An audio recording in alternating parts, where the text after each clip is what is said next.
South Kitsap Bainbridge will elect to receive.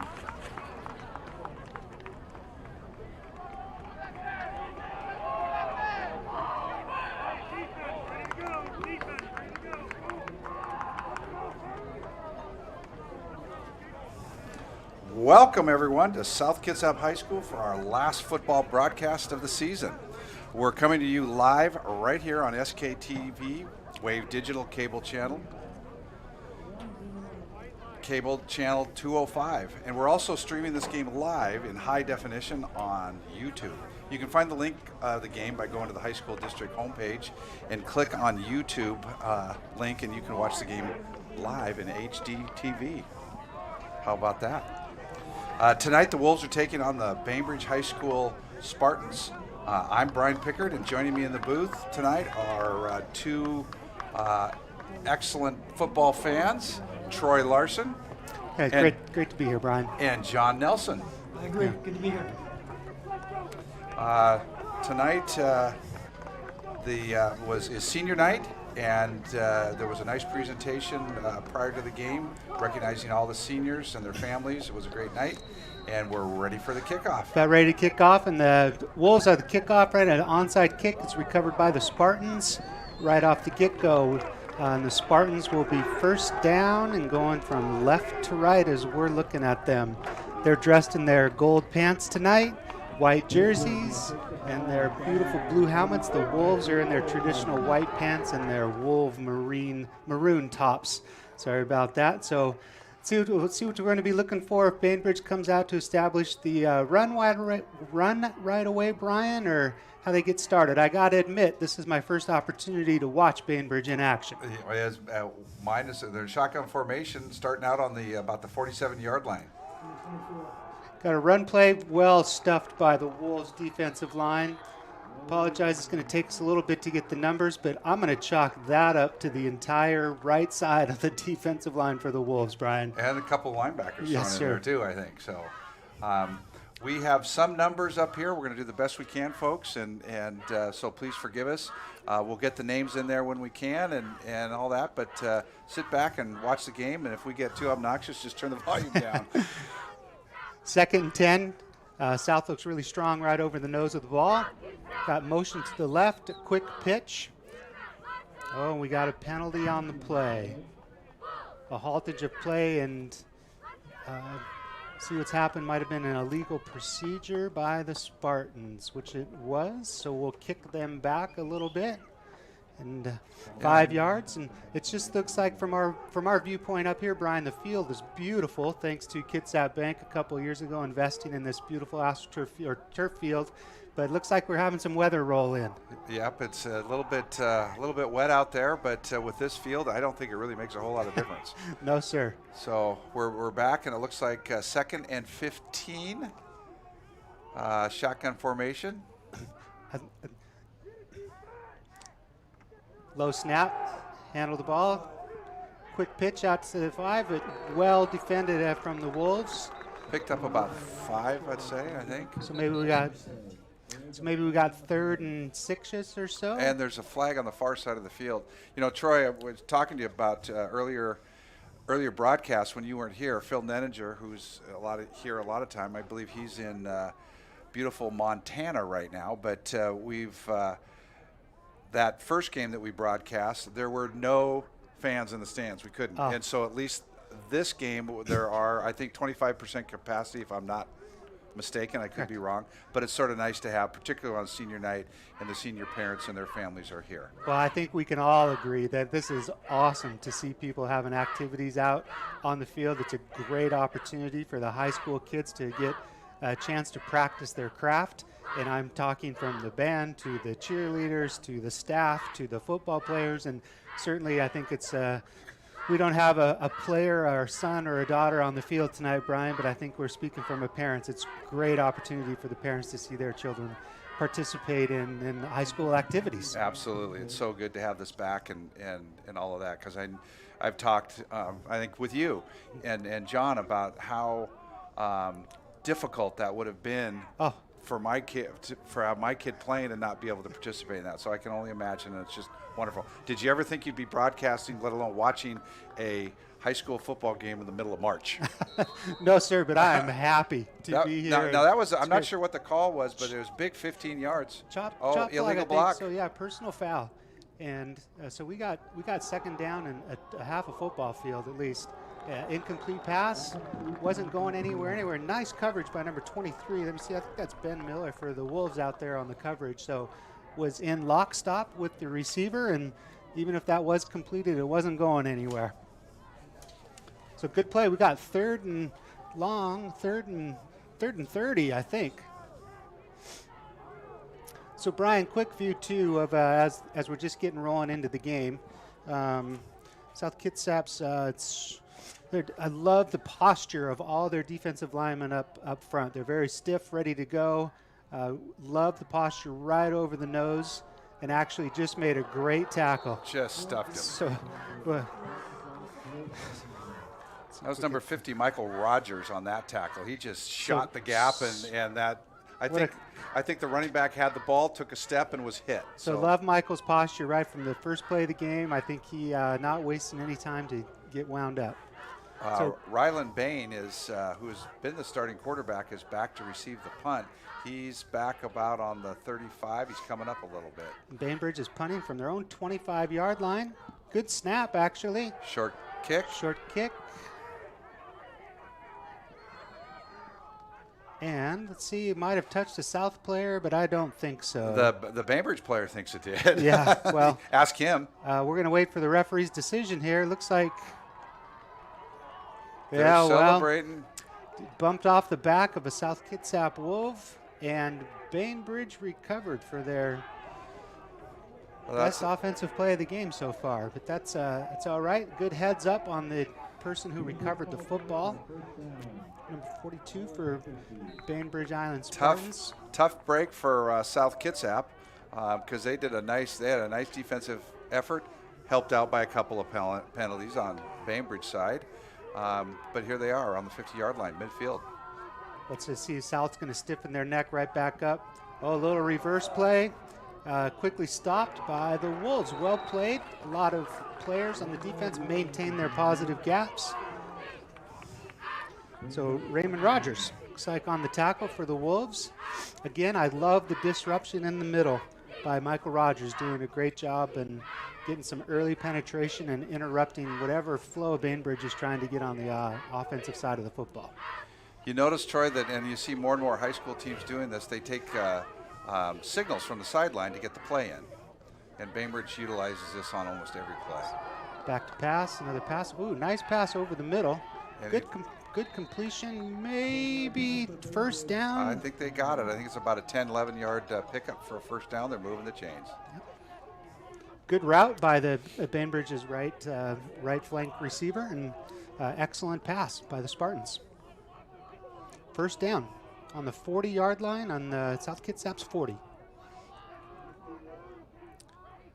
Back into the shotgun and back to pass again.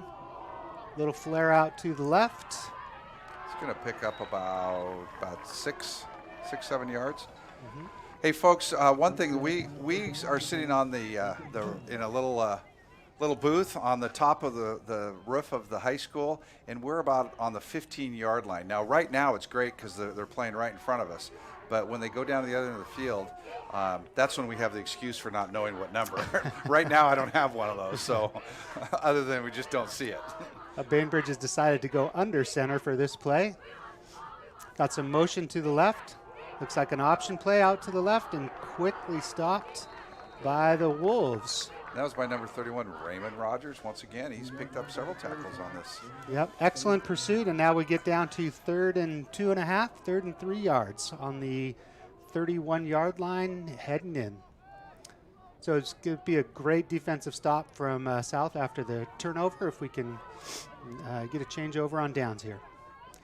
Bainbridge lined up in shotgun. They got 2 out to the left and 2 out to the right, spreading people out, and we have a whistle. No flags. Must be equipment. So number 5, they're substituting in for Bainbridge.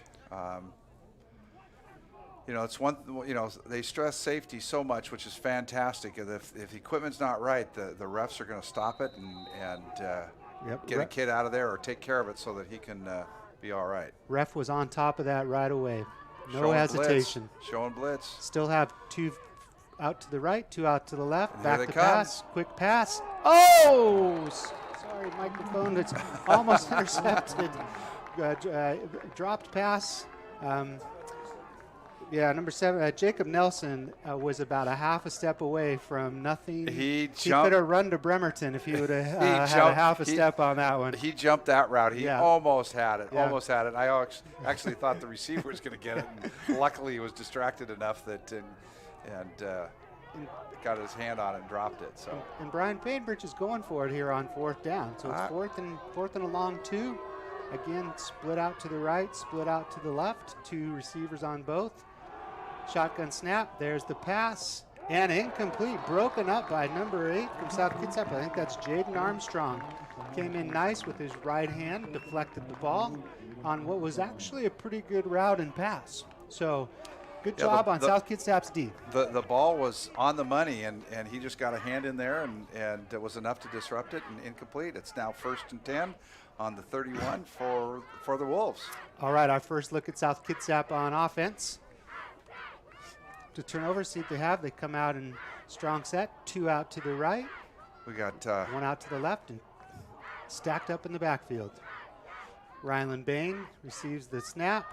Right up the middle. Strong run. Out to the 34-yard line. So that's Devin Easley. Good run, Devin. Some nice blocking there. Yeah, nice hole there. And he nice hole right up to the front. What do you get? Maybe 4 yards off there, Brian? So I think 4 or 5. 2nd and 6 on the Wolves. 3. I'm sorry. Spotter Johns told me 3. 3. So if you're keeping track, that's at least my 3rd mistake tonight. Wow. So. Well, who's keeping track, Brian? You're all good. I think my wife is. Shotgun formation again for the Wolves. Quick snap right up the middle, and he broke us off to the left. He's at the 50, 45, 40, 35-yard lines, and finally gets pushed out of bounds at the 34-yard line by the Bainbridge Spartans. Number 22. Is that Ben Miller? Oh, 23, Ben Miller, my mistake. Ben Miller, there's very another active. Great blocking by the left-hand side of the South Kitsap line there. I missed the. They just had a replay, so. Great. I do not think Ben was actually touched until he was pushed out of bounds. So good job with the gentleman up front on creating a large hole. So first down. They collapsed that defensive side. First down from the 35, heading in. Snap back to Ryan again. Right up the middle, fumble. And it looks like the Spartans have recovered it right on the 30-yard line. Too bad. The Wolves had a good drive going. They were rolling, and that was going to pick up a number of yards. And that ball goes down on the ground. It doesn't help. It actually looked like that was a forced fumble. It looked like it was stripped out from the Bainbridge Spartans. So give them some credit on there. And number 76 on Bainbridge. That shot there showing the fans. It's so nice to have some fans in the. It was so weird that last game with nobody there. All right, so Bainbridge is choosing to go under center to get it started here from their own 30-yard line on the 2nd turnover of the game. It's back to pass after it's being well pursued. Gets rid of it. Oh, nice catch. Nice catch. And we're going to have a penalty on roughing the passer, I believe. Yep, flag down. Yep. And Bainbridge, number 12, their quarterback's getting up a little bit gimpy there. I hope he's okay. We never like to see anybody hurt, particularly in a high school game, any game for that matter. But it's actually a good scramble by the Spartans there. Nice throw and a nice catch, and they're going to tack on some yardage on here. So South Kitsap needs to tighten it up a little bit. They need to get out of their own way here after a couple turnovers and some penalties. So see if we can stiffen up the defense here a little bit. Bainbridge is now out to the 49-yard line, and it is 1st and 10, almost at midfield. You know, Troy, I was watching this thing, and I go, well, it's still light out. And that's, again, when was the last time you watched a high school football game after daylight savings time? Motion to the left, back to pass again. Wide It's open. out in the flat, number 2, Bainbridge Spartans to the 40, 35, and a nice gain of 15, 18 yards. Looks like Ben Miller in on the tackle again. 16 from the Wolves. Good name there. So we need a quick turnover or stop here. Get the defensive players off the field for a little bit for South. Bainbridge lining back up in the shotgun formation. 1st and 10. They got 2 people split out to the right, 2 out to the left. Quick pitch. Well pursued by the Wolves. With no game. So Dakota Cummings in on tackle. Ben Miller was there again, and Raymond Rogers all in on the tackle for the Wolves. So nice pursuit. We'll give the Spartans a yard on the gain. That was well defense. So some last time that we were here playing a home game, Wolves had a tough time on those wide runs and things like that, but they're doing a nice job of turning it in where they've got some support and help. Yep, no problem with their pursuit angles on this time. We got motion to the right, rolling left actually.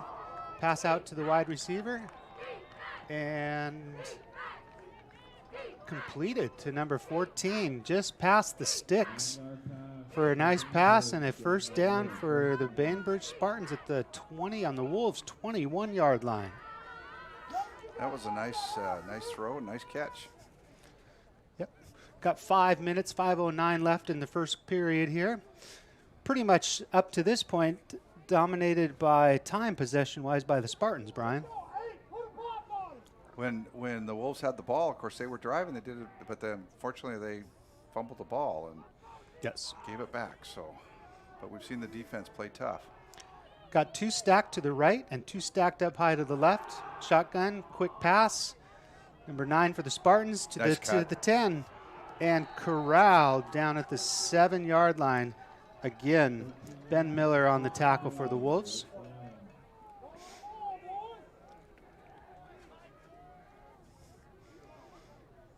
It was a nice design play, and then the receiver was a nice cut to the inside of the field, and the Wolves rallied, and it was a tough hit by a couple of them, but everybody got up and everybody's good. It was good play, both sides of the ball. It's now 1st and goal from the 8-yard line. Spartans are continue to spread the Wolves out. They got both people out both wide right and to the wide left. Motion to the right. Little counter action up to the middle, number 5, and there's a couple of flags on the play, and is it signaled a touchdown? It's all laundry all over the place. No signal on a touchdown. I have a feeling it was a face mask. I think maybe? a face mask. I thought I saw. They did signal. So if it's a face mask, I'm sure it'll be declined, and the Spartans will have points on the board. Points. Yes, it's a personal foul, face mask on the Wolves, and that is a touchdown for the Spartans. Do I make up for my mistakes with that call? No, sir, we do not deduct from, but go back. So let's see if they decide what their option is here. If they're going to kick, actually looks like they are going to line up for a kick. So good for them. The ball will be spotted at the 3-yard line, and I believe the face masking penalty will be assessed on the kickoff. Is that correct? I'm sure the referees will confirm that with the booth after this point after try. I don't think they're talking to the booth. Bainbridge is lined up tight. There's the whistle. Good snap, hold, up. And it is. And good. And the score is Bainbridge 7, the home South Kitsap Wolves 0, but we've still got 4 minutes, 30 seconds left in the first quarter. Slight breeze out of the south. Flags flapping there. As you can see, looks like the weather subsided as well, so hope for some more. Didn't seem to be a problem at the beginning. So let's see if the Wolves can come out here right out of the gate. They did not have a problem moving the ball. Brian, when they did have the opportunity, they've only had one possession up until this point. moved the ball effectively, just had a costly turnover down as they were driving towards the end zone. So they were running the ball. There was no passing involved, so they seemed to be having a very positive influence on the fellows up front. So let's see what they come out with, the same mentality, and just tighten it up a little bit when they receive this kick. Yeah, we'll see the ball put up in the air. Ryland's got a nice arm, and it's got some nice receivers out there. The last game, we saw that. They threw the ball fairly well. In fact, I think memory serves me right, they were throwing more than they were running and had more success at it. And Troy, you were absolutely correct. The penalty of the face mask, the yards, is assessed here on the kickoff. So the kickoff will be from the Wolves' 45-yard line. It'll be interesting to see what they choose to do. Obviously he's got a pretty good leg after watching him kick the extra point. Will they just kick it out of the end zone, which is a touchback, automatic, or will they kind of squib it and try to hold the Wolves back in there? A little strategy there. What do you think, Coach? A little strategy. I think they're going to try to kick it and pin them back as far as they can personally. But let's see. We're not privy to their entire game plan, but two's approaching it from the Spartans. And Brian, you were right. That's a pretty good squib kick, actually. And there we go. Get it. Better jump on it. And they got the Wolves pinned down to the, let's call it the 2-yard line, where the positive progress was stopped as he was carried back into his own end zone. So is that another flag? I see. No, that's a dot on the field. So they actually spot the ball at the South Kitsap 5-yard line, but for me personally, looks like it was a pretty generous spot there, Brian. I think. But they're closer. We are to from the South field. Kitsap, but yes, I agree. I Yeah. think that could have been a couple yards back without too much argument there.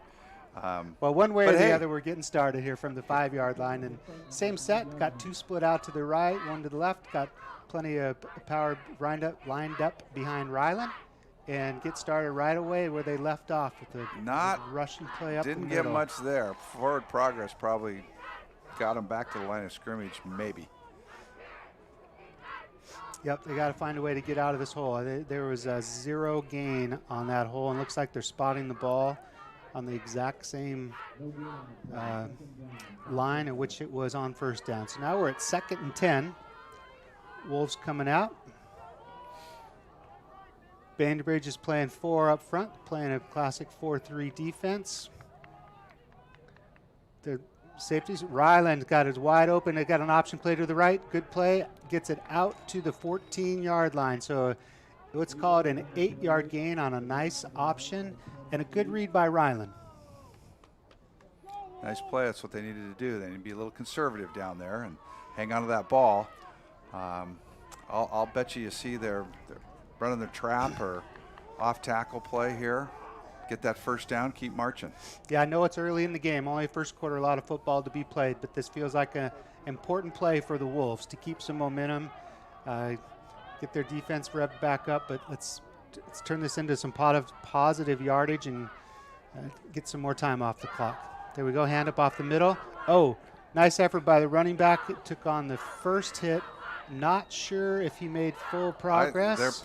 Yes, they did. Forward progress. It's right down my line and looking at it, and that's where they're spotting it. So it looks like 1st and 10 by a yard. Well, so credit to the running effort there.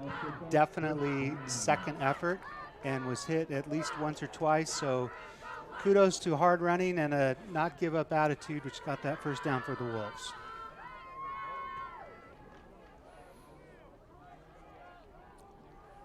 Wolves coming up to the ball, 1st and 10 from the 16-yard line. Ryland back in the shotgun, hand it off. Another trap play right up the middle. Hard-nosed running play. Another 5-yard gain. So I think they just need to keep going up the middle. I mean, it has been stopped a little bit, but they seem to be having some success, Brian. Yeah, well, you get 4, 5, 6 yards a carry, you're going to have success. So I think they'll keep doing that. And I think, again, I don't believe that we've seen a pass yet, but I bet you one's coming, setting up, but they want to get out of the hole here. It's been great for us, too, because most of the play has been right in front of us. Yeah, exactly. They go down to the other end of the field, that'll be a little different. But here we go. Wolves come out with 2 split to the left, 1 out to the right, up tight on the line. Ryland taking the call right up the middle again, and I believe he's got the first down yardage. Yep. That was a quick hitter. So nothing fancy about that. That was just straight ahead football, and nice run, nice blocking by the line, and it's now first and 10. And where are we at? We're about the 26, almost 27-yard line. I'm not sure what South Kitsap actually calls that play, but I bet you it's one word, something like smash or dive ice. or go or I believe ice. it's ice. Yeah, so that's a very basic play, and it's well executed by the Wolves. Here comes Ryan to the first pass and gets knocked down by a defensive lineman, number 56 for the Spartans. Actually, pretty good reaction by the oncoming rusher for the Spartans. Just stuck his big old paw out there. And he had a receiver. We had a receiver out there in the flat. I think it was one of his backs. It's interesting. You don't see a lot of two back formations, but South, not this time, of course, because I'm talking about it. But yes, they are. They have 2 back system there. We'll see what comes out of that. Yep, linemen are lined up tight. Ryan goes out to the left for another pass. Got a man open. Oh, broken up a little high for. You got to throw that ball up pretty high to Braden Siegerman out there. He's a big target. Intended for Braden. A little high. Brings up 3rd and 10. So the Wolves have gained themselves a little bit of breathing room here. They'd like to see one more first down, but they did start this drive on the 5-yard line. So coming out again, Siegerman spread way out to the left, 2 out to the right. Ryland in the shotgun formation is going to pass again. He's got him. Oh, and he's going downfield. And what? Oh.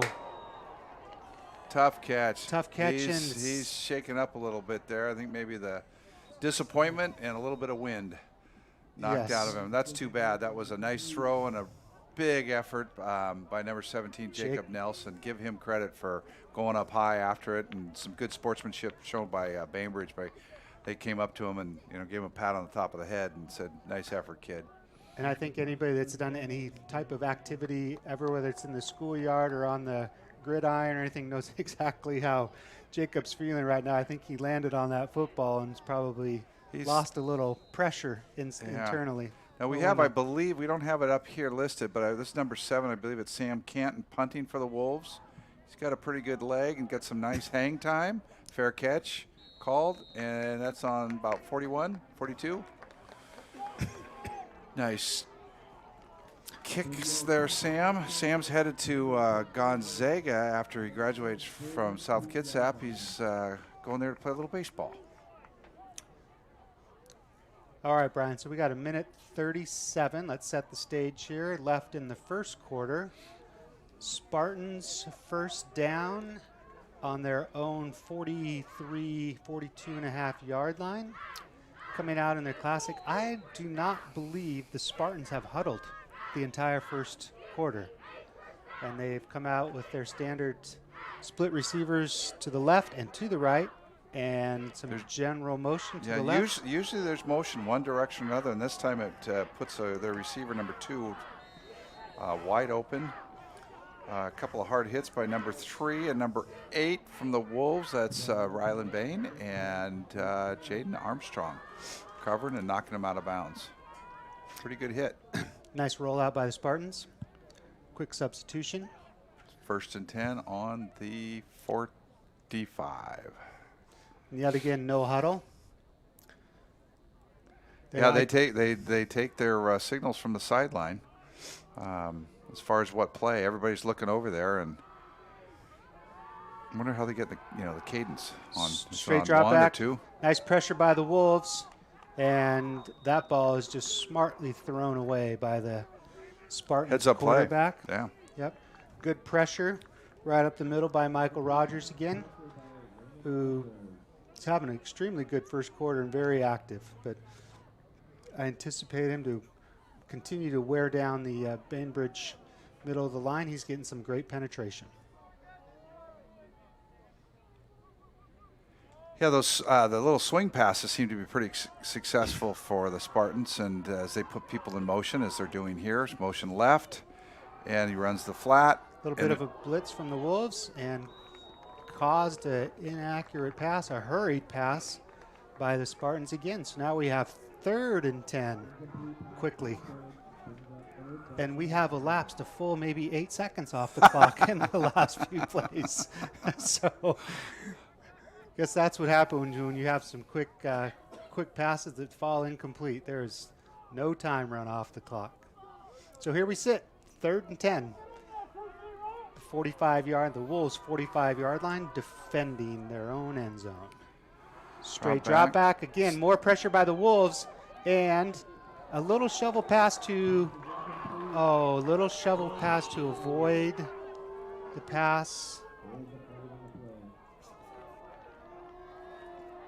Personal foul. Is that roughing the passer? Or yeah, that's what it looked like. That's too bad because they had him. He tried to do a little shovel pass, and that was almost picked off, but it was all for naught because there was a late hit on the quarterback, which is too bad. Can't do that. That hurts you. They got him down there. It was going to be 4th and 10 midfield.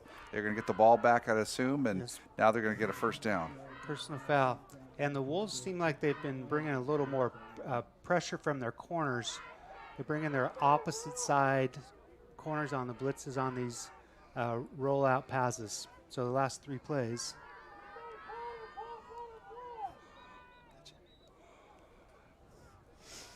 All right, so that takes the ball down to the 30-yard line. The Wolves. It's a timeout. Is this a TV timeout, Brian? No, I don't Do we think have so. Sponsors in there, or is it's sponsored by Wolf TV. Wolf TV. South Kitsap Video Production. Yeah. Well, again, let's just reiterate. Let's focus on some positives here as the Wolves are defending, but just awesome to see this many kids out on the field participating in something that they have probably thought about for years and years and years. And we all have crazy stories from last year. And as we come out of a little bit of a pandemic this year, it's just awesome that these kids have an opportunity to, frankly, be kids. Yep, absolutely. It's it's a nice night, a little bit of rain, but that's not hurting anybody. We got parents in the stands. I know it's a limited number, but at least they're there, or they're being able to watch their kids. And as we've said on every broadcast, this field is absolutely beautiful, considering where it came from, where it originated, and what a muddy mess that used to be. And this is just a beautiful field. Again, community, Kitsap Bank Stadium, among others, the Maycumbers and many others that donated and made this field happen. 1st and 10 on the 30. Quick option, quick pitch out to the right. Pretty well defended by the Wolves, and a nice pop. 22, Devin Easley kicks him out of bounds. Also on the play was Jacob Nelson. The Wolves forced them to string that out, and he ran out of real estate there to run and got knocked out of bounds. Coming up on the 1 minute mark. Quarter, so it looks like they give him 3 or 4 yards on the play.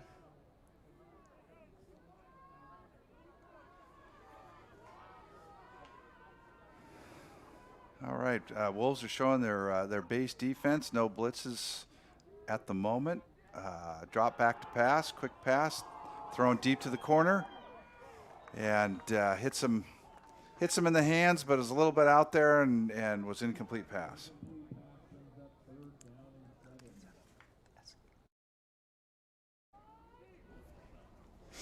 Yeah. Okay. So that brings it on to 3rd. This must be the longest minute 37 ever of a football game, Brian. So there's now 40 seconds left. There we go. In the first quarter. So a lot of pass attempts, a lot of incompletes, and the only thing that's kept the drive alive is some unfortunate penalties. You got 3rd and the board says 6, but I'd say 3rd and 7, but let's say 3rd and 6.5. I think you and I have had a birthday since I called the last time. I don't need any more birthdays. Up there goes a flag. Oh. Too much time, maybe. Yep, it's going to be 5 yards assessed against the Spartans. And John's just had a birthday, so there you go. That was 5 yards, and that goes back. Now we're going to have back to 3rd and 12. There's no age jokes made by me, at least, considering I'm the oldest, so I'm not making any of those jokes. Still 40.3 Still seconds, 40.3. Troy. We're All right. now 3rd and 12. Spartans lined up at their at the Wolves 32-yard line, back in the shotgun. 2 split out to the right, 1 way out to the left. Pass down over the middle, completed for a first down. Nice catch. Number 2 went up to get that ball, and he was covered. He had 2 guys on him and just made a nice grab going up high for it, and Wolves tackle him, but it's now 1st and 10 from about the 19-yard line.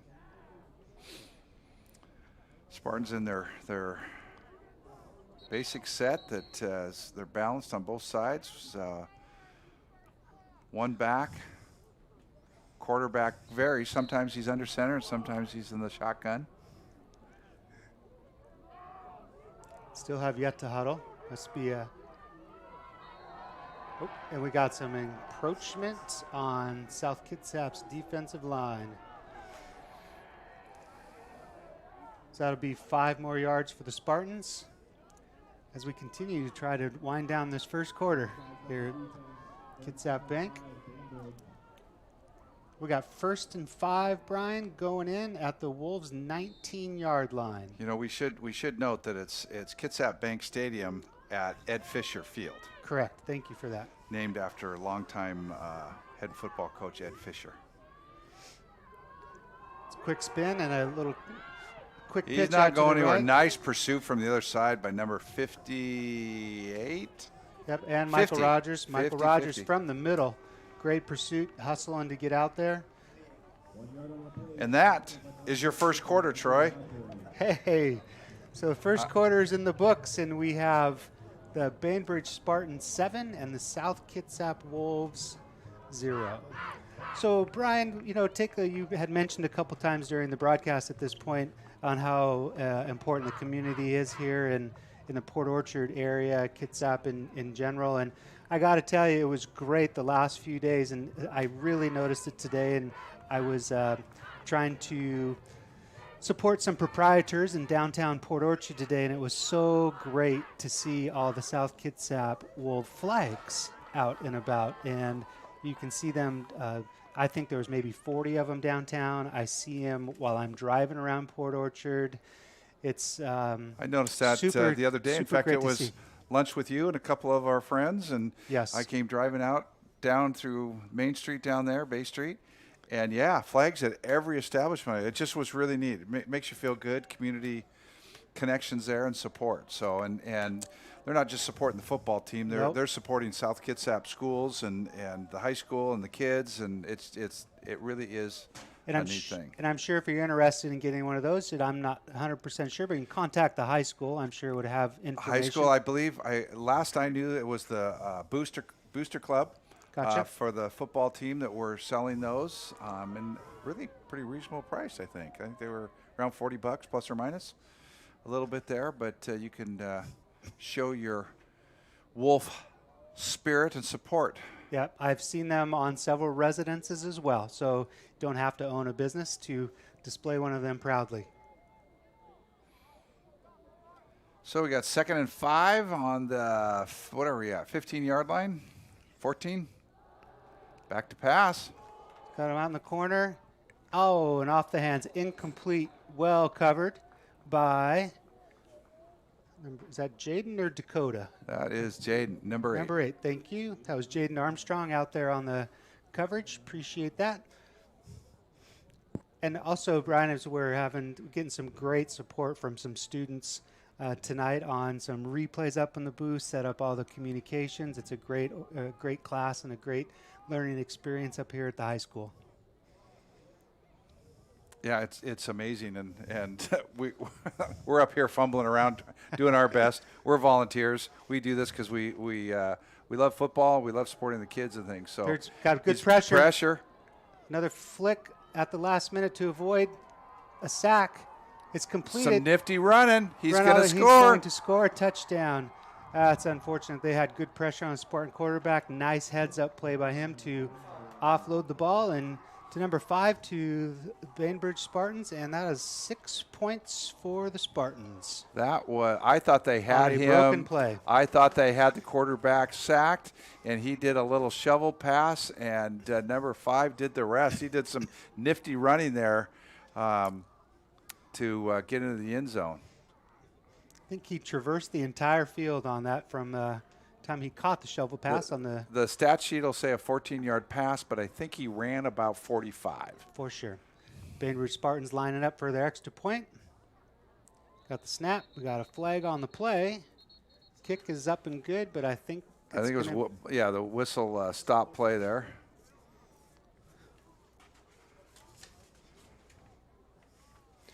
Waiting for the indication, but I saw South lineman jump there and encroachment. Nope, No. It's against the Spartans. Well, there you go.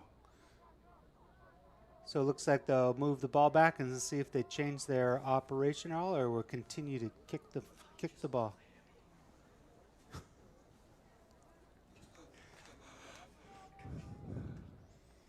See what happens. Still sorting it out. I think they're Move just it back 5. Bainbridge kicker's got a pretty good leg. I'm not sure it's going to make a whole lot of difference, but makes it that much more difficult. So you never know. And I always say a missed extra point, it comes back to haunt you a lot of times. Well, and we all tend to focus on the kicker once in a while, but somebody's got to snap it and somebody's got to hold it as well. So it's a 3-part operation. That's a nice kick up, and it looks like it is good through for the extra point. Yeah, so that brings us at a break here with 11 minutes and 42 seconds left until halftime. The Bainbridge Spartans at 14, the South Kitsap Wolves 0. So as they come back out, let's see if the Wolves can establish that run game that got them off to the quick start on that first series. Bainbridge is lining up. It'll be interesting to see if they give this one a kick or continue their squib mentality on the kickoff, Brian. They got the full field to kick, and with his strong leg. Same thing here, I think. Oh, yeah. He's got the wind behind him, too, so I wouldn't be surprised to see him kick away. And yes, it does look like it is starting a little bit more significant rain onto the field. Again, no problems here. It's a good fall night for football. Oh, yeah, it's springtime. It's springtime. Well, tomorrow's first day of spring. And you're right. Squib kick knocked straight down by one of the frontliners, number 52. 52, usually, when you Sila. You think you have the hands team if it's going to be an onside. Definitely not the hands team, but he did a nice job of knocking it down and falling on it, not trying to do anything with it. Not that in high school you can't pick it up and run with it anyway, but just covering that ball. And so the Wolves have some pretty good field position starting out here. They need to put together a nice drive, put some points on the board, and they'll be right back in this ball game. Yep, got a late substitution or late out to the field. Wolves are on. Coming out with 1 split to the left, 2 out to the right.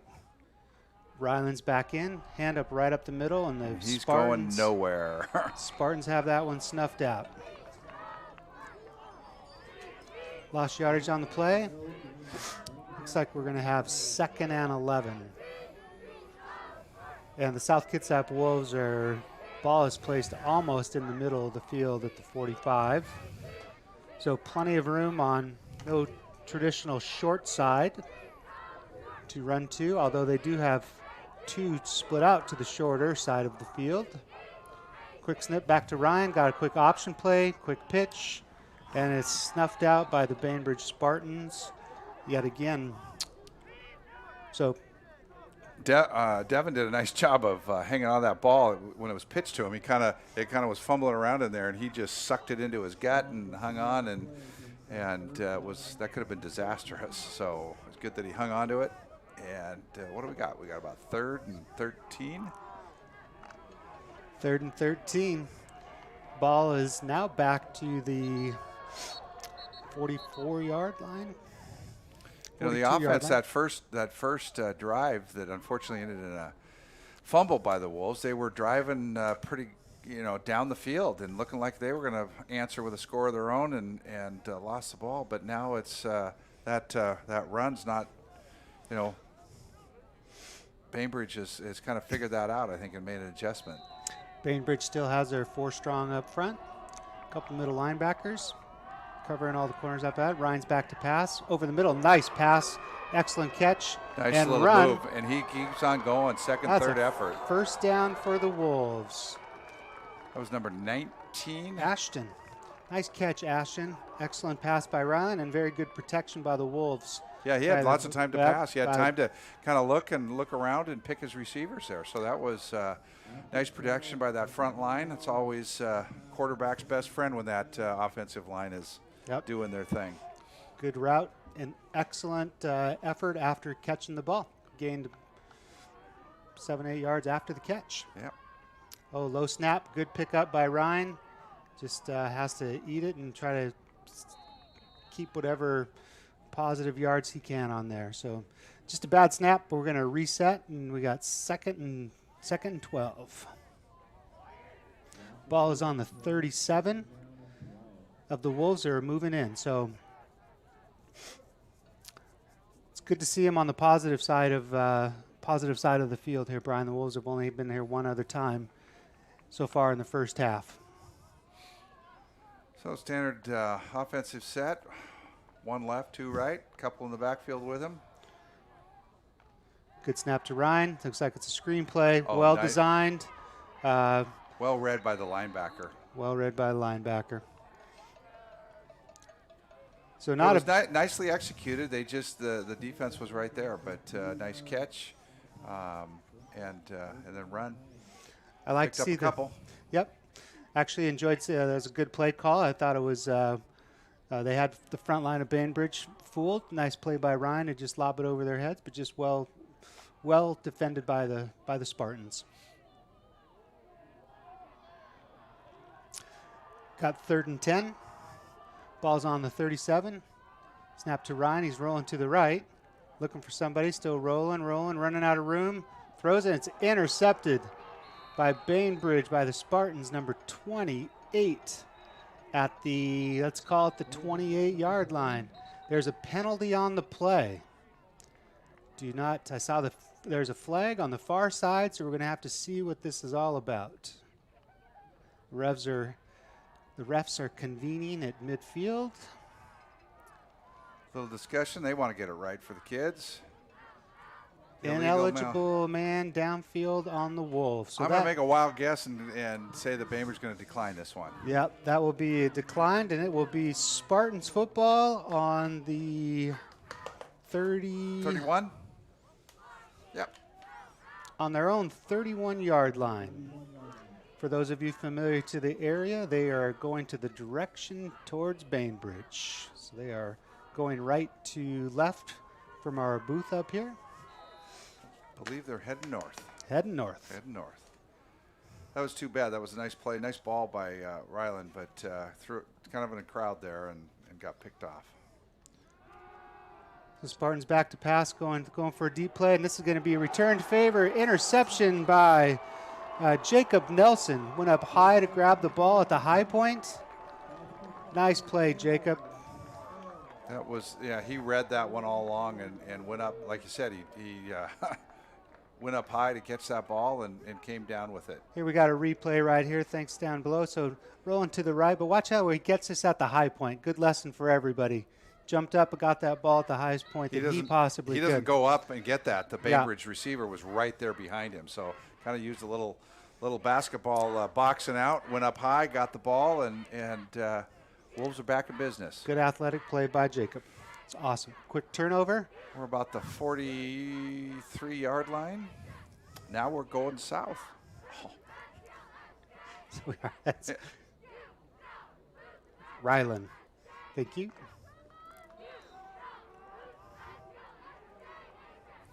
All right, Ryland. Here we go. Ryland's back in the shotgun formation. 2 out to the left. Right up the middle. Big hole. 30, 23, 40. Oh, there's And a flag flag on coming. the play, which, oh, that's That's- a horse call. No, it does not be called. Excellent run. Unfortunately, there is a lot of laundry on the And- field. They did call that at the end Well, of he the picked play. it up, though. So I think there's going to be a lot to sort out here. First and foremost, I think what there's an going to be an illegal block downfield, block in the back, possibly, and he ran all the way down to the 3-yard line. Here's the play again. It's a nice run. He's just running hard. I don't see the penalty, but this should be a horse collar. So we have a holding against the Wolves. I think there's going to be a lot to sort out here, but let's not forget the effort by Ben on that run there. That was an excellent effort and a very good blocking up front. I think the holding call actually was downfield after the initial line of scrimmage. So I think Ben had already broken through most of the melee and was running when those penalties occurred. That just comes back to bite you in the backside on penalties and drop ball. And so not sure if they picked up the flag at the end there. It looked like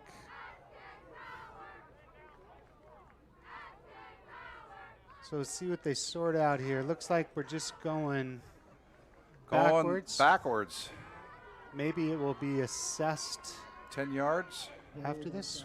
instead of the ball on the 3-yard line. Now it's on the 48. That hurts. So that's for a penalty from the point of infraction, I believe, guys. So it's first and 5. Wolves Nowhere to go. stuffed up I front. still like to know why that. They're definitely a horse collar. They have that in high school, right, guys? It's a dangerous play, which is why it's a penalty. It should be a penalty. He threw the flag, he picked it up, and heard nothing more. I think the South coach was not happy about that, and I don't blame him. Okay, so there's loss on the play, so it's 2nd and 8, and the ball is on the 48-yard line. Ryland back under and the shotgun formation, standard 2-back formation, stacked up right behind him. Right up the middle, trap. And again, he had some green. There's another flag down. He had some green in front of him, but there was penetration by, I don't know if it was a lineman or a linebacker that. Devin Easley on the carry. Offside on the Wolves. The penalties are killing them. Push him back a little bit more.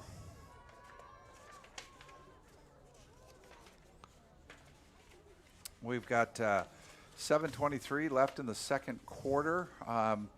Wolves have signs of life. They do some things, but then the penalties bring them back or putting the ball on the ground. It's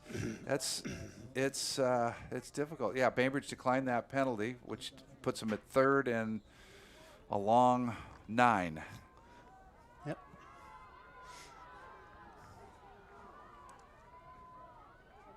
Wolves coming up to the play. 2 receivers split out to the right, shotgun formation. Good snap to Riley. He's going long. He's got somebody out there, and a great dropped it in the hands, and another penalty on the play. Another penalty on the play over here, away from all of the action. So I'm not sure what was going on over there. We've got a man down for Bainbridge. Would have been down on the line.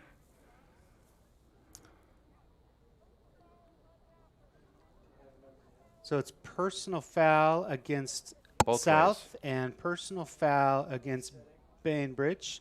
So those penalties will offset. So it'll be 4th and 8 on the 44, and looks like 54 for the Spartans is up and maybe just got the wind knocked out of him or twisted. But he looks like he's on the road to recovery. And I think he wants to stay out there, but you can't. He's got to come out of the game, at least for a play, check him out and things like that. But his teammates are checking in on him, giving him the high fives and patting him on the head. And here we go. Looks like the Wolves are going to punt, I believe, for the 2nd time this evening. Sam Canton back to do the honors. He's counting maroon helmets to make sure that they got 11 ball players out there. Sam will be kicking is actually from his foot from the 35. He's going to get a good roll. Down to the picked up at the 20 by the Spartans, back to the 30. 15-yard return out to the 35 where the Bainbridge Spartans will be heading north on the field. First down and 10 with a 14-0 lead and 6:54 left until halftime. You know, there's going back to the fans, there are some Bainbridge fans over there and parents, I'm sure, not a lot. Bainbridge community had a devastating loss this week, with 3 other students that unfortunately passed away in an automobile accident, and that just breaks your heart and things. But playing this game, I'm sure that these kids are playing in their honor. Quick pitch out to the left. One of the few times Bainbridge did not line up in the shotgun formation. It was quarterback was completely under center. To go, and let's call that a 6-yard gain. So 2nd and 4 from the 40. Again, no huddle by the Bainbridge Spartans. Spartans quarterback underneath center. Going to take a direct snap. One back up tight, motion to the right, and he's rolling to the right. Quick pass, nice catch for a couple-yard gain, but short of the sticks. Yeah, I was going to say, did not made it. The defensive back for the Wolves did a nice job of grabbing on, holding on, and pulling him back so he didn't get the first. It's getting a little dark out there. The lights are kicking in. They've been on the whole time, but it's getting dark in here. Getting dark in here. I think we have a light switch. We don't want to see. No. So again, Bainbridge lines up underneath center. 3rd and short. This is different for them. So coming out, maybe they're mixing it up a little bit. This is a new look for them. Quick dive up the middle, and a first down for the Spartans. So the Spartans seem to be a little more conservative on this drive, Brian. They look like they're a little more content to chew some clock. They've ran some very conservative pass plays and have ran the ball coming out on this drive. Yeah, the Bainbridge quarterback has demonstrated some heady plays and smart plays, directing them down the field, and he's back in the shotgun. Yeah, as soon as I say that, they're going to drop back and another Wide conservative open pass out to the flight and cut back towards the middle, and then corralled by the Wolves.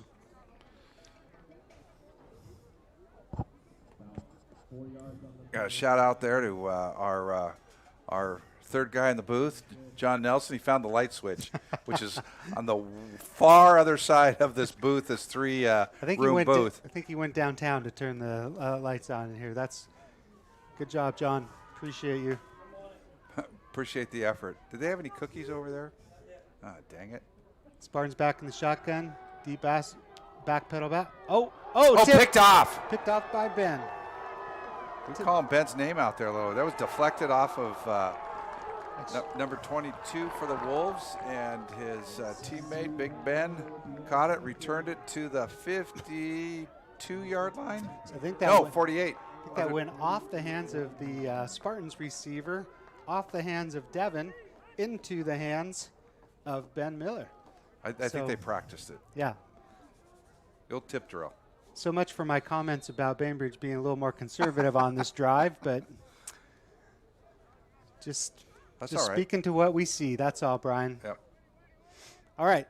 So Wolves have a great opportunity here on a get some excitement off of a turnover. They're going to start a positive field advantage, just about at the 50-yard line. Quick snap, option play. Good hard running. Got, let's call it a strong 3 yards. You know, I think it's important here, and hopefully South can keep their head and focus on straight, and eliminate the penalties, march down, get some points, and they'll be right there. Right now, we've got Bainbridge up 14-zip over the hometown Wolves. Wolves need to put something together here. I think it's important that they get some points on the board before halftime. Yep, definitely a lot of football to be played. They have shown some promise, and they did have even showed some potential for a breakaway play on Ben's earlier run. It was, and another flag. That was interesting because the referee was right there by the by the Bainbridge player and he's talking, and all of a sudden the flag goes up in the air. Not sure what that was about. I don't know if that was just a stoppage of play. No, there is definitely yardage being marked off.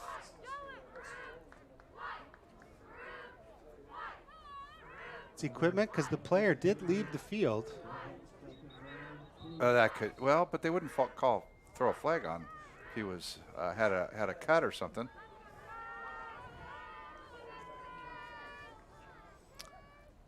Not sure. I think maybe the ref just threw the flag to stop the clock. Maybe we should turn up the referee's microphone. Turn it up. Oh yeah, they don't have one. That'd be nice. Maybe we get that video production teacher to spring for that out of his own pocket. Here we go. Ryan's lined up in the shotgun. Oh, fumble and mishandled, and it's still on the ground. And I believe the Spartans have recovered it. Like I said, the Wolves are shooting themselves in the foot.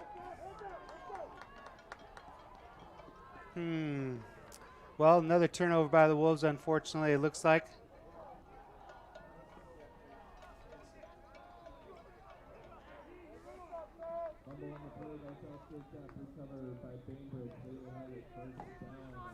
So Bainbridge will start on the Wolves' 49-yard line. Let's just call it midfield. Is that the third fumble? I think that's the third fumble by the Wolves. They just can't do that. That's just tough. I mean, nobody does it on purpose, obviously, and so but it's just concentration to hold that ball. They really needed a good drive on that series, but maybe they'll get the ball back here. Spartans come out, got a little blitz off of the corner to the right. Nice cover. Oh, missed tackle there. We got another flag. Another flag on the field. That was a nice play. I thought the Wolves had a good defensive play, and they just missed him. Tried to tackle him a little too high, and that's always. That looks like a legal procedure, legal motion.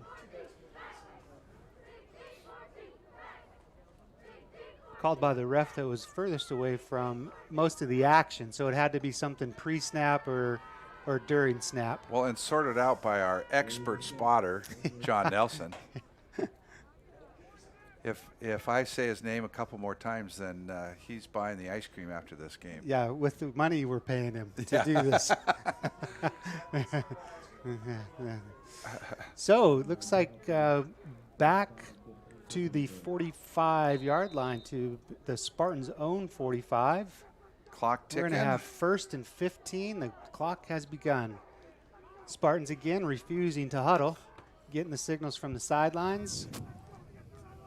Split out wide left, wide right, motion right. Quick snap.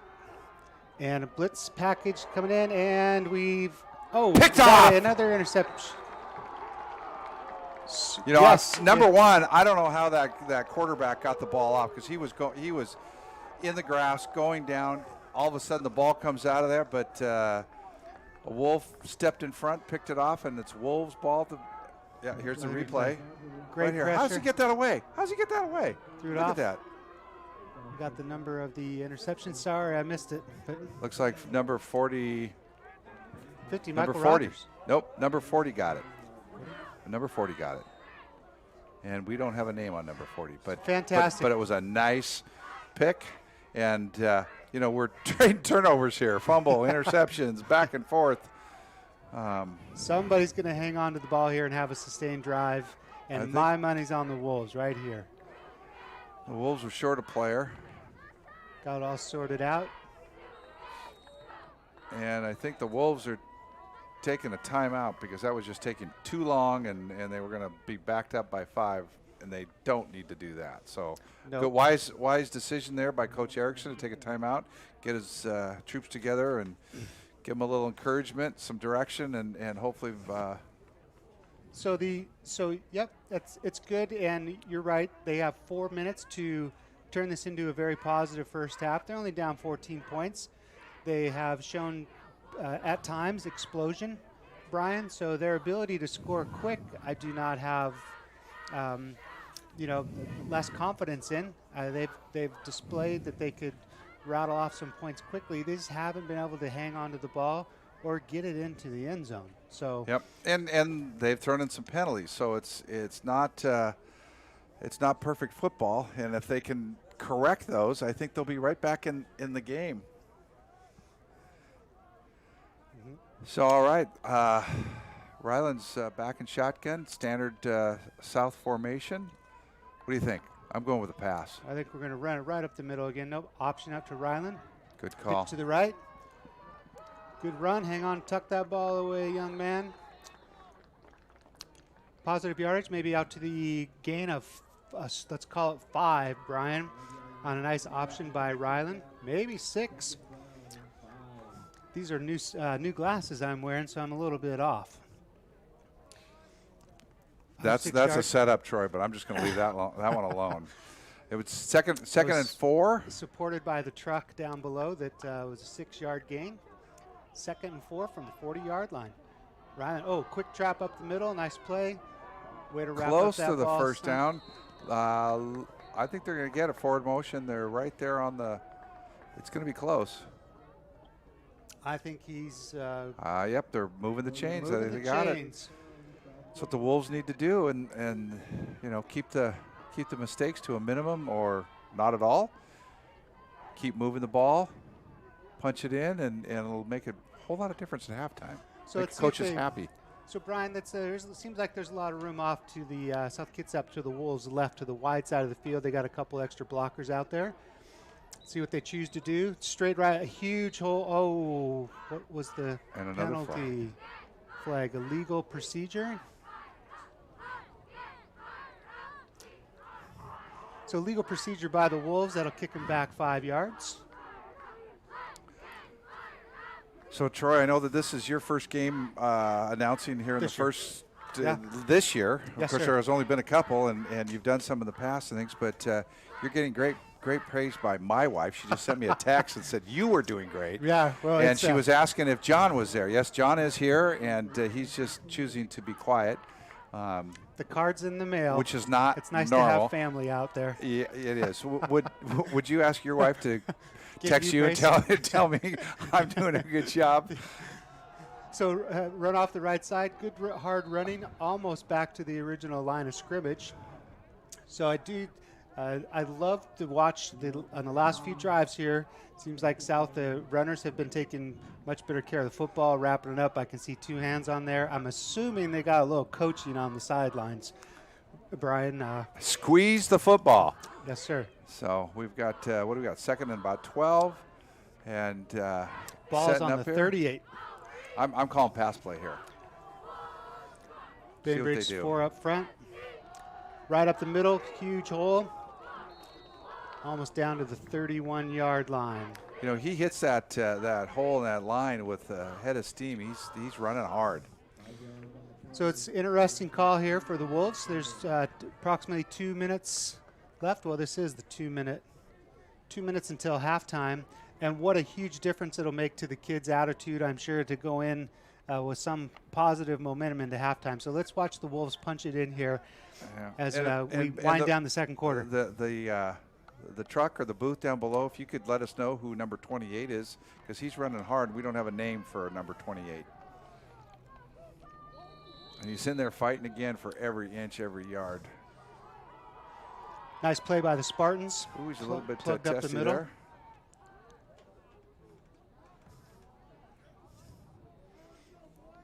Got a minute 20 left. Let's have a sense of urgency here, Wolves.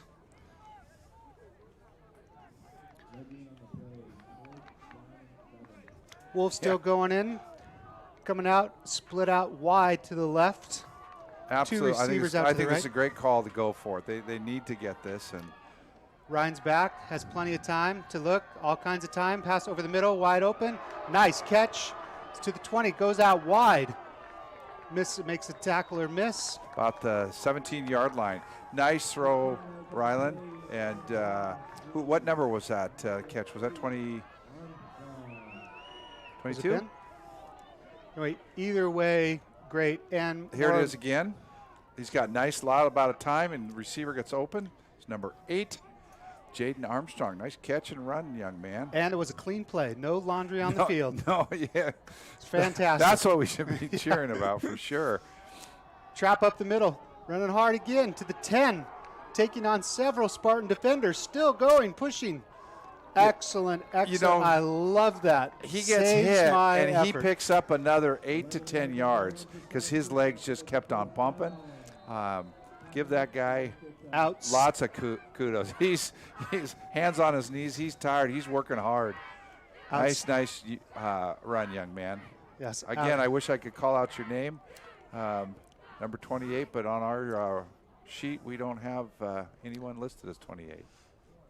Outstanding effort, and more than half of that yardage gain was,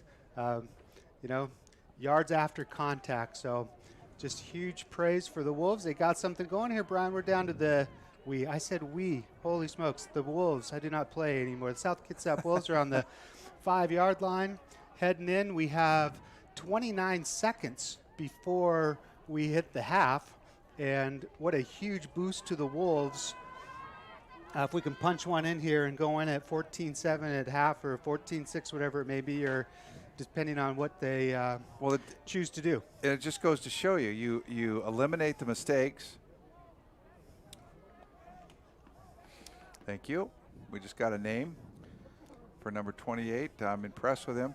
But, as I was saying, you eliminate or reduce the mistakes, and look what the Wolves are doing. So, the coaches have done a nice job of getting these guys back focused. And we got the ball on the 5-yard line. 1st and 5. First and goal. Ball's on the left hash mark. Squarely set there. Nose to nose. 4 up front for the Bainbridge Spartans. Rylan in the shotgun. About to receive the snap. And he's back to pass, a little flare out to the right. Oh, dropped pass. He would have been close. That's a tough one. And I don't think there's anybody more upset than Mr. Miller there, Ben Miller, on that play. I think he was. I think he sniffed the goal line there and just couldn't hang on. Tough play. Nice effort, though. Good effort. On the not much time taken off of the clock, so now it's 2nd down. I like that play, though. That was a nice play right there. Yep, and they went to the wide side, Nice hopefully utilizing some of the speed of Ben, and there goes some more laundry. And that was enthusiastically thrown by the ref, so I'm not sure. And again, it's equipment. So our ace spotter is talking about equipment. I wonder, I'd like to know more details on that, but could it be mouth guards? Might maybe, be, Brian. Maybe we'll try to get some research done at halftime at the break here, but could be mouth guard. But and it's only a 2 or 3 yard penalty. Maybe it's half the distance of the goal. So here we go. One way or the other, it is 2nd down. Still on the hash marks. 26 seconds left to go for the Wolves. South Kitsap Wolves famous ice, left or right, up the gut. That's been effective this drive. Would be a call. Although, we've got that little pitch play that they've been doing and having some success. So we'll see. 2nd and 2. Here we go. The Wolves have split way out ride, motion to the right, option play. Ryan's going to keep it. Ryan gets down to the 2-yard line. I think you got it back to the line of scrimmage, not by much. +1. I think the Wolves called timeout here. I can't. John, can you see the scoreboard? How many timeouts do the Wolves have left in the half? Does it say on there? I don't believe they have any. I think that's it. So they've used them all. Thank you. All. Thanks, guys in the truck downstairs. Appreciate that. So looks like that's the last Wolves timeout. They have gone from the left hash mark where the ball was spotted. Now will be setting the ball up on the right hash mark 2 yards to go for their first score. 20 seconds left. Got a little info here, Troy. There's a penalty in high school football. It's called equipment penalty. It authorizes officials to penalize players who are not properly wearing required equipment during the dead ball period momentarily before the ball will become live. So it could be mouth guard, could be chin strap, could be helmet. So yeah, chin strap buttoned up. Again, probably all around safety again. Low snap, good pick up by Ryan, and a pass out to the end, and touchdown Wolves! And we have another flag. Hopefully it's after the play. Braden Siegerman on the reception. Let's see how we sort this out. Target.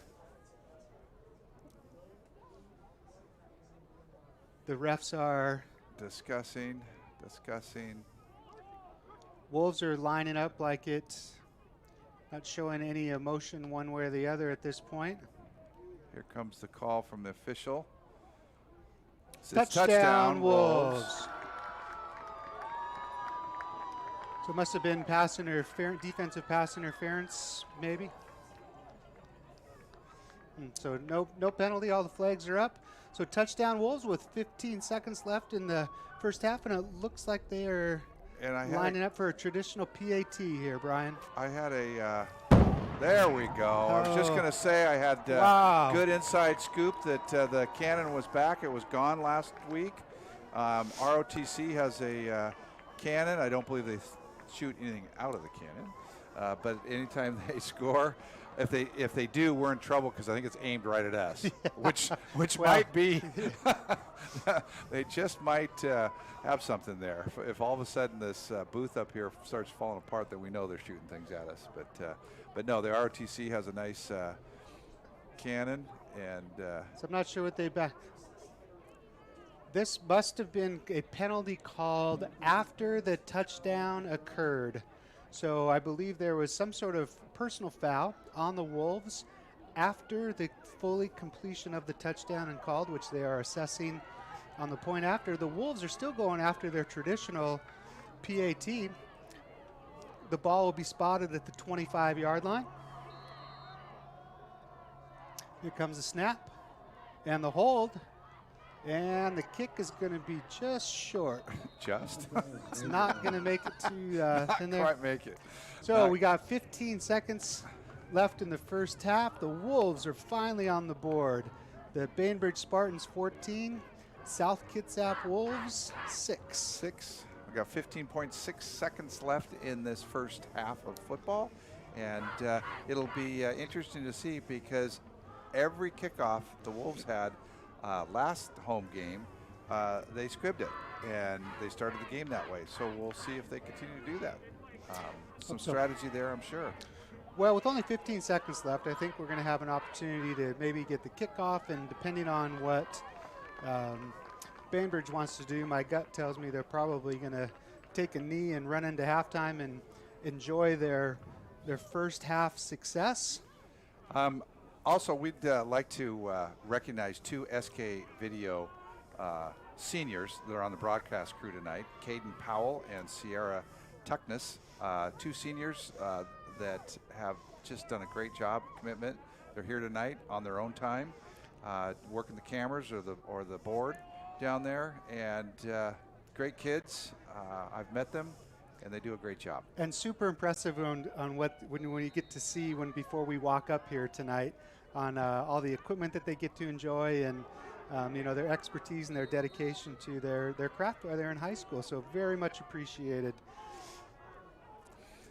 And sure enough, Wolves did the squib kick. Bainbridge falls on it right about the 36-yard line. And I had the privilege a year ago, prior to COVID, to go into a couple of the video production classes. And you think, well, okay, it's all cameras and video and things like that. There's so much more to it. There's script writing. There's there's Sound. the lighting, sound, all of that type of thing. And a lot of these kids are taking this as an elective classes, and they're going on and making careers out of it. Absolutely. And doing things. And if nothing else, they're learning a lot of teamwork and cooperative efforts and things. So we've got about 13 seconds left to go in this half. Spartans back in, they've got a, looks like they're going to try something here. They got trips right. Trips right. Roll out to the right.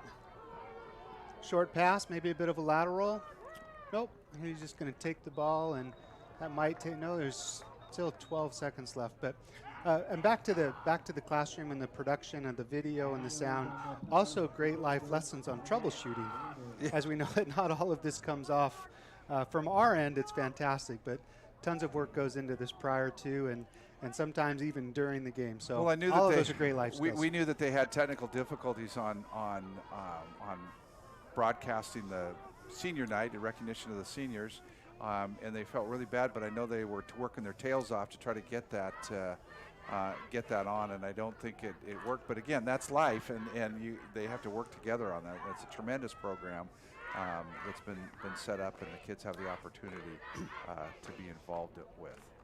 All right, so Bainbridge is on the right hash mark, still heading north in the second period here as we come to a close. Look like there's time for one more play. Not sure why there's a delay on the field. Somebody, South is out of timeout, so there's some sort of referee timeout. So it looks like Bainbridge is not going to take a knee based on their last play from the line of scrimmage. They have trips out left. Brian, they got a single receiver out to the right. Quarterback in shotgun and still refusing to huddle. We go, quick pass out to the right. That may be, it's still a forward pass. I wonder if they were trying to set up that play for two pass, but it was a forward pass. So if they would have thrown, if they would have executed that, I think it would have been null and void. Anyway, because number 2 from Bain, the Spartan sure looked like he was going to catch it. And the Wolf safety is playing pretty deep, obviously prevent. Just keep them in front of you, and here we go. Roll out to the right. 6 seconds, 5. And another incomplete pass. And we still got 3.3 seconds, and I believe that's fourth down. I think on this one you just take a knee. But Bainbridge may not want to do that. Maybe they just, they go for broke here. Based on some plays from the first half, we got 3 seconds, so we might get 8 more plays here, Brian, before halftime. That's so the safety is now, what is that? 10, 15, 20, 25 yards deep. You just keep them in front. Don't let anybody behind you. And the Wolves are certainly in prevent. We got a nice pressure onto the quarterback, gets it out in the middle. This will end the first half. All they need to do is get him to the ground, and there it is. That brings the first half to a close. So some signs of good positive momentum by the Wolves, but frankly, time of possession and number of plays for the first half was definitely dominated by the Bainbridge Spartans. But as we leave to halftime, is the Bainbridge Spartans 14, the South Kitsap Wolves 6. For halftime this evening, we'll be enjoying South Kitsap's marching band, followed by videos production by the South Kitsap High School students. Enjoy the halftime, and we'll be back soon with the second half. We would like to thank our parents, family, and the community for the continued support of our program. Go Wolves!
Go Devin! Let's go, Devin! Woo! Go down! Go big down! Touchdown! Wolves! Yay, yay, yay! Go, brother! Go, Wolves! Number 31! That my brother's wearing his shirt!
Curry hands up, the second man through. He's gonna hold right away. He's gonna score a touchdown.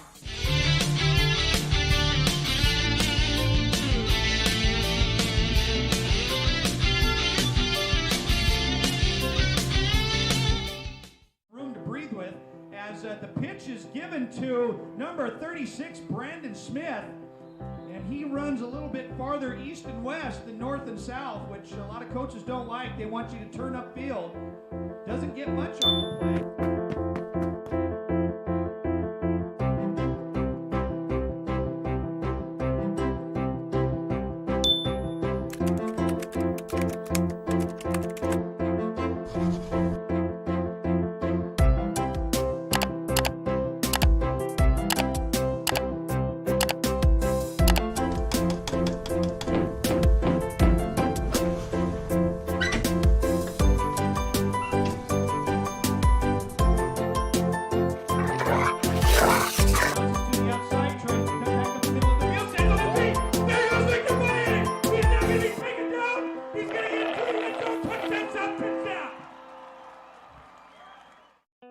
This was Speech and Debate in January. Finalists in third place from South Kitsap, Stephanie Smith.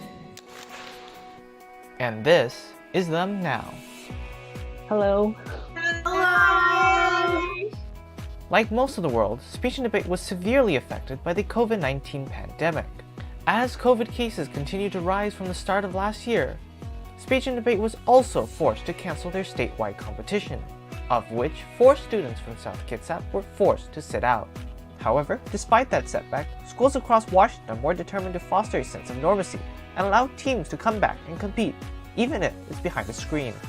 Each school is in charge of their own online tournament, which means they're in charge of how it goes.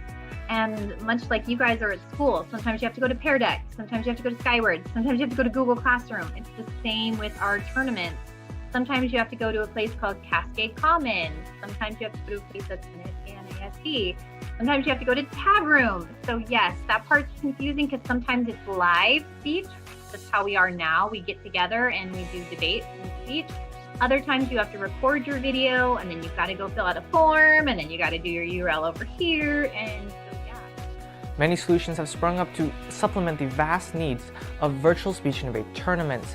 These platforms seem to be able to host multiple rooms simultaneously while ensuring that everyone is in their correct rooms. An example of a virtual speech and debate platform includes NSDA Campus, a solution developed by the National Speech and Debate Association. However, some solutions are more homegrown. For example, Cascade Commons, a system developed by a team in Bellevue. These platforms allow for people to continue to compete despite the COVID-19 pandemic.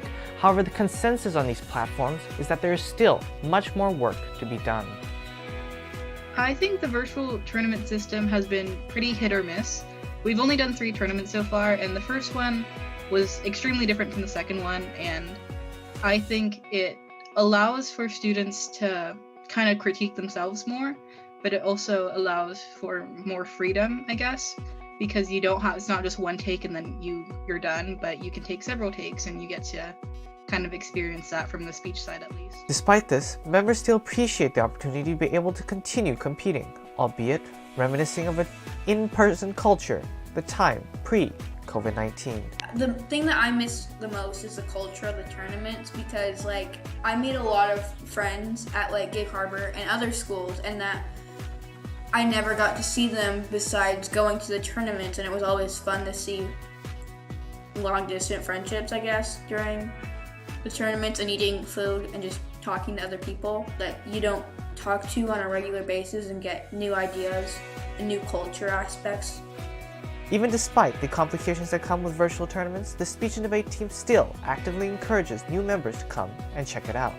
Probably the biggest reason is it is one of the best extracurricular activities for college applications. It's going to get you a lot of points. It's going to look good there. We have awesome teams that are going to be very encouraging and welcoming. And I think it'll just help you to feel more confident about yourself. So I think there's something for everybody on the speech and debate team. And it's a really great group and it's fun. And we can compete, woo, even though it's virtual. The name's Webster. James Webster. Webb for short, but I go by Detective Webb. You may be confused why you're here. We think you've been involved with a crime. What's the crime, you might ask? It's a common one. In fact, you may even be committing it without even knowing. Now, I'll let you off with a warning, but you have to follow me. Here we have an example. Let's take a closer look, shall we? When you tease your friends, you never know if they could be going through something difficult. Little does this gal know, her friend hasn't been feeling too hot lately. Now don't be mean. Make sure to check in on your friends. And it's best just to stay away from teasing them just in general. Alright, now walk with me. Cyberbullying is a crime, and I'm not too fond of criminals, so make sure if you see anybody cyberbullying or bullying in general, that you stand up to them and let them know that it's wrong.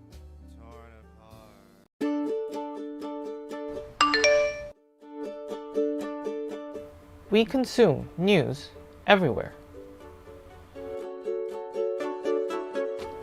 Whether it's from TV and political pundits. Mike, they are telling you lies. Roscoe has never had fur, alright?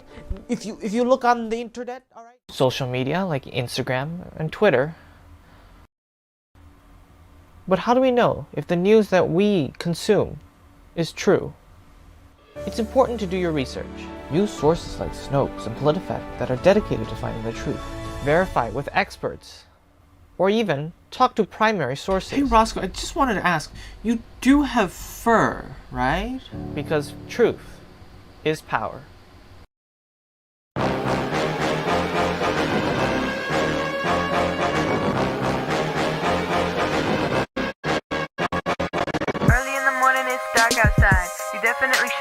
trying to hide from all the cars that probably cannot see you. If you get hit by a car, I wouldn't wanna be you. Take a look in the mirror before you go, and make sure you're wearing some lighter clothes. Lighter clothes. Lighter clothes. White or neon reflective too. A hat or a shirt will certainly do. And if you're driving, make sure you're paying attention, because you don't want to go to jail. I mean, that would be horrible if you actually hit somebody with your car. You would have to live with that for the rest of your life. What would you do?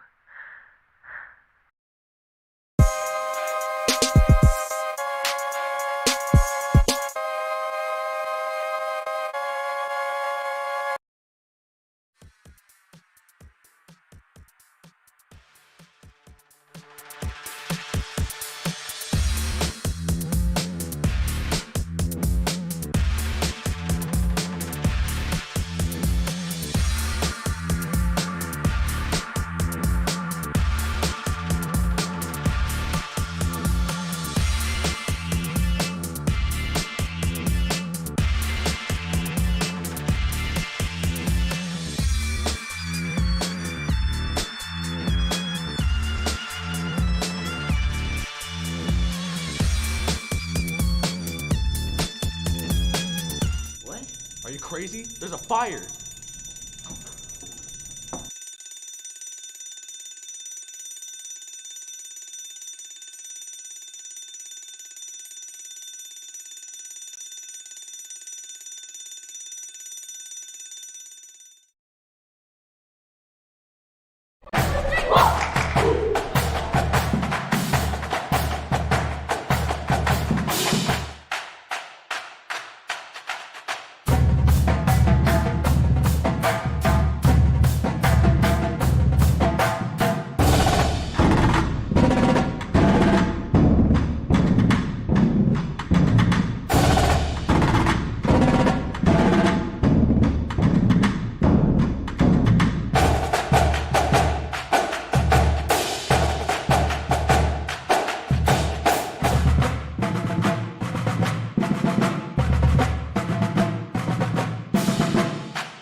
Welcome back from halftime. South Kitsap is receiving the second half kickoff.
Welcome back, everybody. We're just about ready to kick off this second half.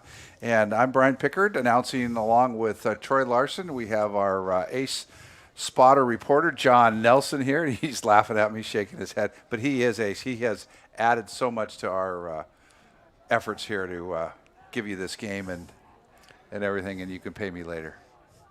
So, Brian, the Wolves ended the second quarter with a score, which is great momentum going into halftime. And now the Bainbridge Spartans are going to be kicking off to the South Kitsap Wolves, who will be headed north or right to left as we're looking at them from the booth up here.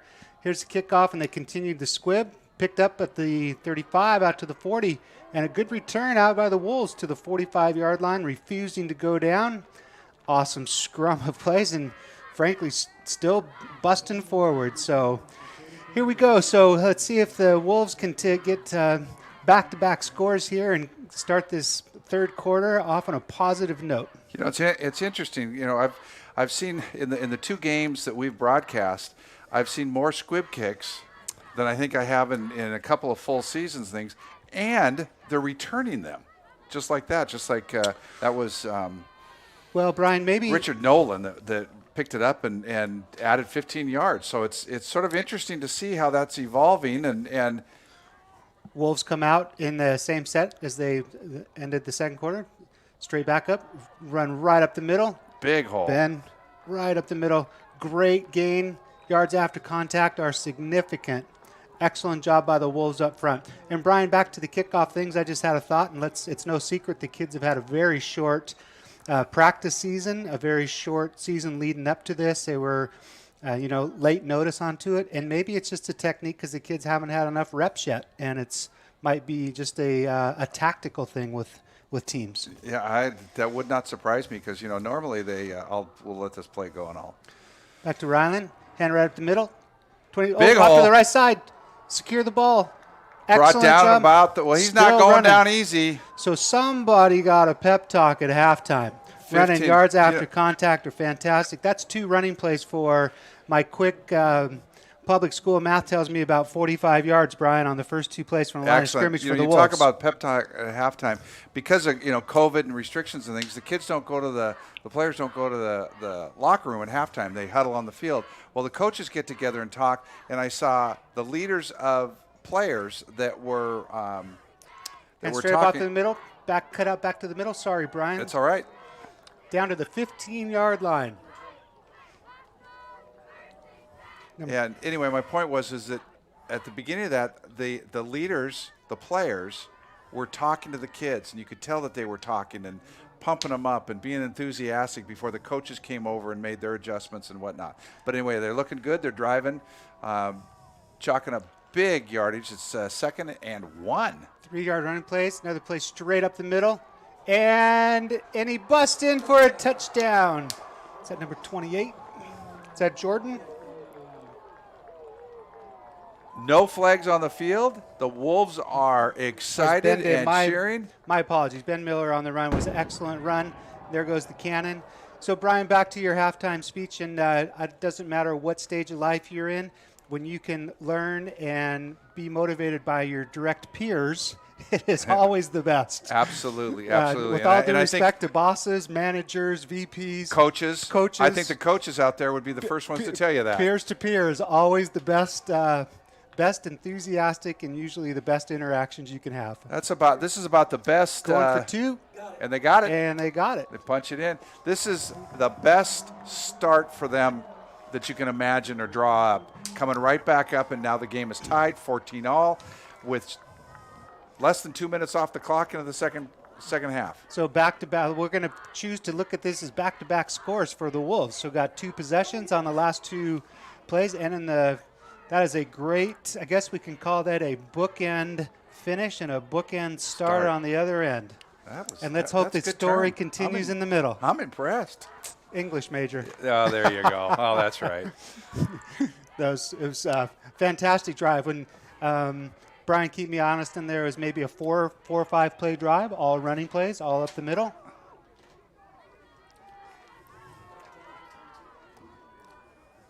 So, we've got about 20 20 of the cheer staff, kids down there rooting on the Bears. Or rooting on the Bears. Where'd that come from? I don't know. I don't know. Wolves, some sort of animal. But they're down there giving it their all. And you know, at that first game, that was the only people there cheering for them. And now we've got some folks in the stands, parents and all.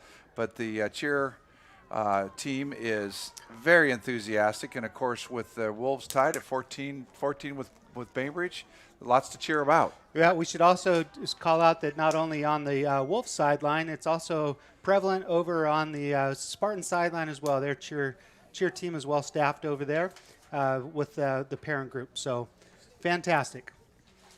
Wolves lining up in the middle of the field for their kickoff, and to another squib kick was bobbled at the 30-yard line from the Spartans, quickly picked up and immediately dropped with a short gain, as the Bainbridge Spartans will be heading left to right from our booth here at Kitsap Bank Stadium, and the ball will be placed on the 37-yard line. 38. Little correction there.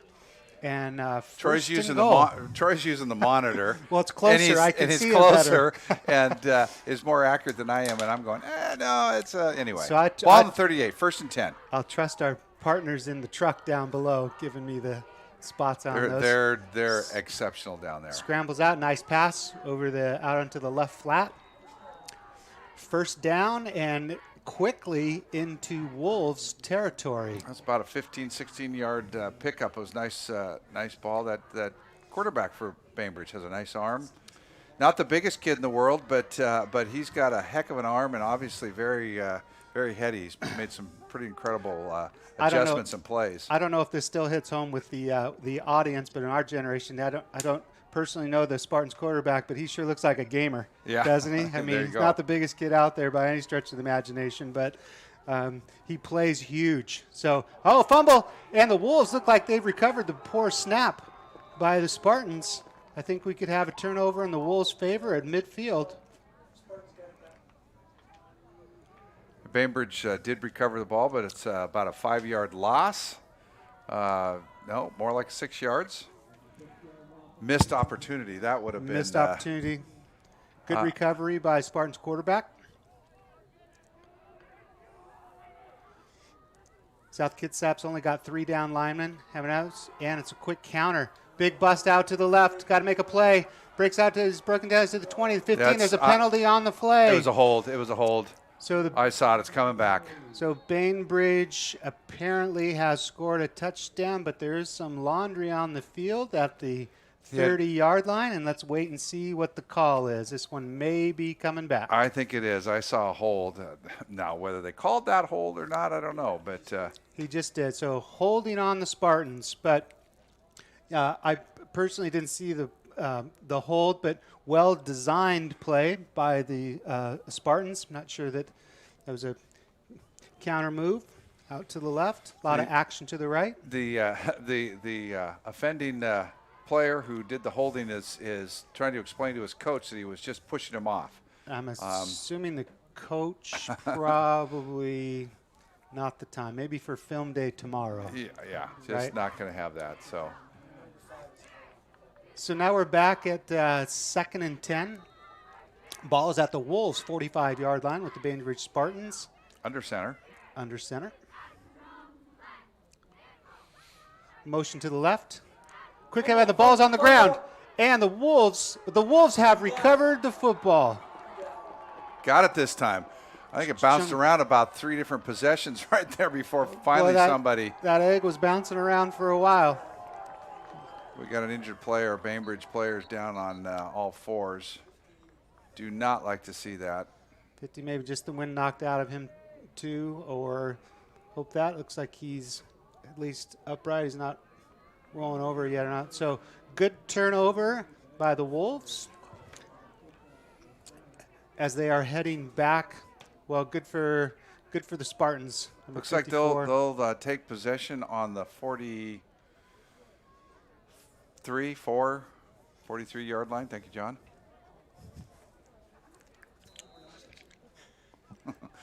And John's up here giving me hand signals as far as what yard line it on, and Troy's just pointing to the monitor, which, by the way, is right in front of me, not them.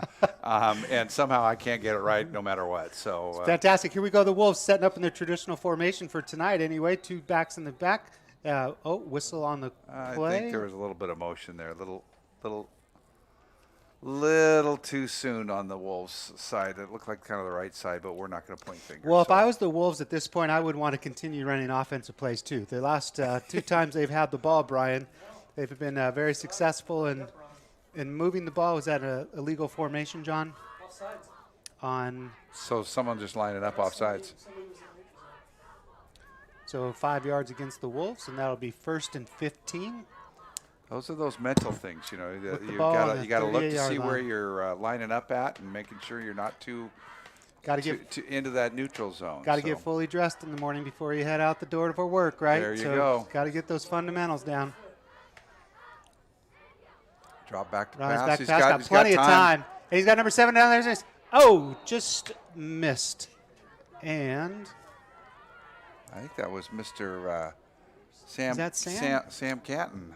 We understood he was just going to be in there for punting duties. He's a little bit nicked up a little bit, but it's nice to see him out there. I'm sure he wanted to go in there and play. You would have liked to see that. Nice to see Ryland get a little air into the ball. That was a nice ball. Nice pass, yep. He had lots of time. The line is doing a nice job. They've kind of firmed that up and given Ryland some good time to look around and pick out some receivers. Hand up right up the middle. Get a strong 5 yards back.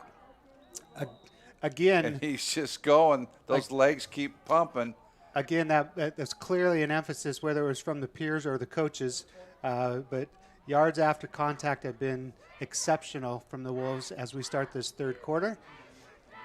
It's 3rd down and 10 on the 43-yard line. Ryland's looking over to the sidelines, getting the calls from his coach. There's a good shot of the South Kitsap cheerleaders. They're doing a great job of keeping spirit up. And yeah, we're nice and toasty up here. They're weathering the elements out there, Brian. Yeah, they're working clearly pretty tougher hard. I bet than you we they're are. staying warm. But yeah, they definitely. Snap out to Ryan. He rolls out to the left. He's got a pass play out to. Oh, it gets broken up. Good defense. Well defended. Attempt out to Braden Seegerman. Again, out to the 40-yard line. Well defended. And it brings us to 4th down. South Kitsap. Sam Canton is back to punt. He's moving. Well, stalled, but that was kind of shot themselves in their foot there, Brian. So still had some positive plays. I'm still bullish on the posture of the South Kitsap kids. Yeah, well, and give credit to Bainbridge as well. You have to. They kind of tightened up there a little bit after the fumble. And there's a snap. It's a high snap. Sam's got it, and he's going to run with the ball. He's down to the 40. He makes a pass, and that's incomplete. The South Kitsap coaches are kind of pointing out because there's a receiver there. Heady play by to Sam, not catch it. Sam to throw the ball, and the receiver got knocked down by Spartan, and there is no flag. And so I think Coach Erickson may be having a little conversation with the referee, but. And I'm not sure if the Bainbridge player missed the pass on purpose or not, but it was wise to just knock it down since we'll give him credit for it. Yeah. So it was the Bainbridge Spartans will take over on possession at the South Kitsap Wolves 43-yard line. And Brian, there's 7 minutes and 57 minutes left in the 3rd quarter. Spartans have come out in their traditional non-huddle shotgun. 2 split out to the right, 1 to the left, and 1 halfway to the left. And it seems like he might have shown his cards before the play was started. I would expect number 2 to come in motion towards I was going to use that line. I was Kitsap. going to be the predictor on that one, but it's coming out towards the end. There he goes. And he gets the pitch, the quick pitch, square up. Great defense by Ryland. Had squared his shoulders and created the action by the Bainbridge Spartans. So a gain of, let's call it 3, Brian. So second and 7. Looks like that ball, the nose of the ball right there on the 40-yard line. So we got 40 yards to go for the Spartans, second, and they've got about 7 for a first. Play squarely on the right hash mark and under center, ironically, for the Spartans. Motion to the left. Quick hit right up the middle. And fairly well defended by the middle of the South Kitsap Wolves line. That'll bring us to third down.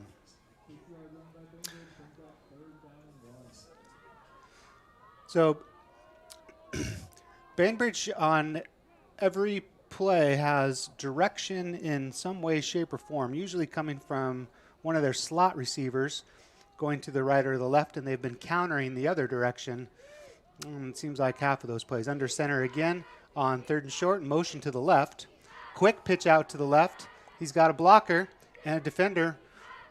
Well defended against the Wolves, but still the Bainbridge Spartans are going to move the sticks for another first down.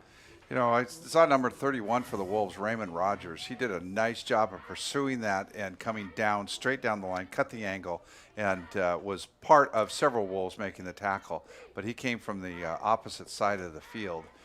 Did a nice job of pursuing. Perfect. Bainbridge Spartans are setting up on the left hash this time. Under center. Quick snap, quick pass, and that is a backwards pass, actually. Well defended. 1, 2, 3. See how many Wolves can get there. And a pack of Wolves. How about that one? Pushes him out. It's been waiting all night for that one. I knew that was coming. Pack of Wolves pushes him out of bounds with a short gain of, well, I guess the ref spots it at about 4 yards. Little forward progress. So the Spartans retain. That's a good play when that works. If there's a corner that comes up on that or a linebacker and steps in front of it, there's no one in the way. But that's a tough read. And there were no blockers out there either, so he's out there on island. So good play by Spartans. Quick snap, back out. Pass over the middle, low, just a little low. Pretty well defended by the Wolves. And that gets us to a third down. Third and about 5. With 5:39 left to play. Ball's on the 26-yard line. I'm learning to read the monitor, Troy. Of course, the play's right in front of me, too. Old dogs. There you go. So I would look for some motion in one direction and a quick sweep in the other direction, which seems to be pretty popular play in the Spartans playbook. But now there's a direct snap, and there goes motion out to the right, and a quick slant pass over the middle, which is caught, and down to the 15-yard line. So a nice conversion on third and moderate. So well executed, and when that play is run properly, very hard to stop and defend. If it's a great pass and a great route, you know, got to have impact when they touch the ball. So here we go. Spartans first down, 10 yards to go on South Kitsap's 15-yard line.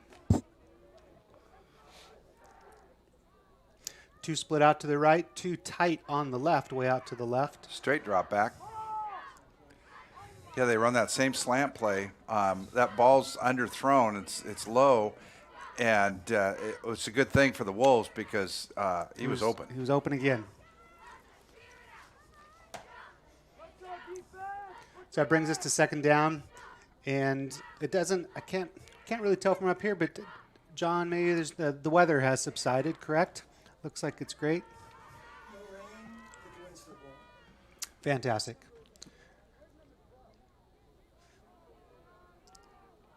Spartans back, 2 to the left, out to the right. No motion this time. It's a quick pass out to the right to the 15-yard line. So cuts back towards the middle, back to the 5, to the 3, and down to the 2-yard line. And I think that is going to be another first down for the Spartans, and it looks like we might have an injury timeout on the Wolves. Don't know if he had a twisted knee or something. Yeah, so you just don't know. You know, Troy, I got some information saying that we currently have 198 viewers. I didn't know we had that many relatives. Yeah, exactly. So just a great job by the video production team, and with all due respect, as we take some time out here and Hope the down player needs a rest and maybe twisted something. But fantastic job by the video production. And you may have seen the montage at halftime if you were watching the telecast. And you saw everything. So from February, the video production people have videoed swimming and diving, football, girls volleyball. There's been cheer, soccer games. There's been specialty dances. And before tonight, they have actually logged 43 and a half hours plus tonight. So we're going to be well into the 45 hours of live events. And all of those events would entitle over 35 events from February. And this is the last one for this actually sports season. Of this first sports season. So just an outstanding effort by all of the video production crew. And I know there are multiple games that are posted on YouTube, right? Yep. They can check them out, and it's all of them. All of them are on YouTube. Yep. So. And we're back at play. The injured Wolf came off, and it's first and goal on the 2-yard line here. Bainbridge is under center. Quick hit right up the middle, and touchdown Spartans. No flags. And Troy, to keep going on that, as far as the video productions, all that they're doing, with just recently people being able to come and be spectators, limited, I think we're at 25%, something like that. So this service that they provided was the only way that parents, friends, students, staff could participate and watch and encourage and watch the athletes and activities going on. In sports season 2, which is coming up, I think the majority will be what are traditionally winter sports. There'll be, I think, less because people are going to be able to come and view the games live. Gotcha. And again, it'll be limited. The extra point was good, and so Bainbridge is up 21-14 on that drive. Plenty of time though left.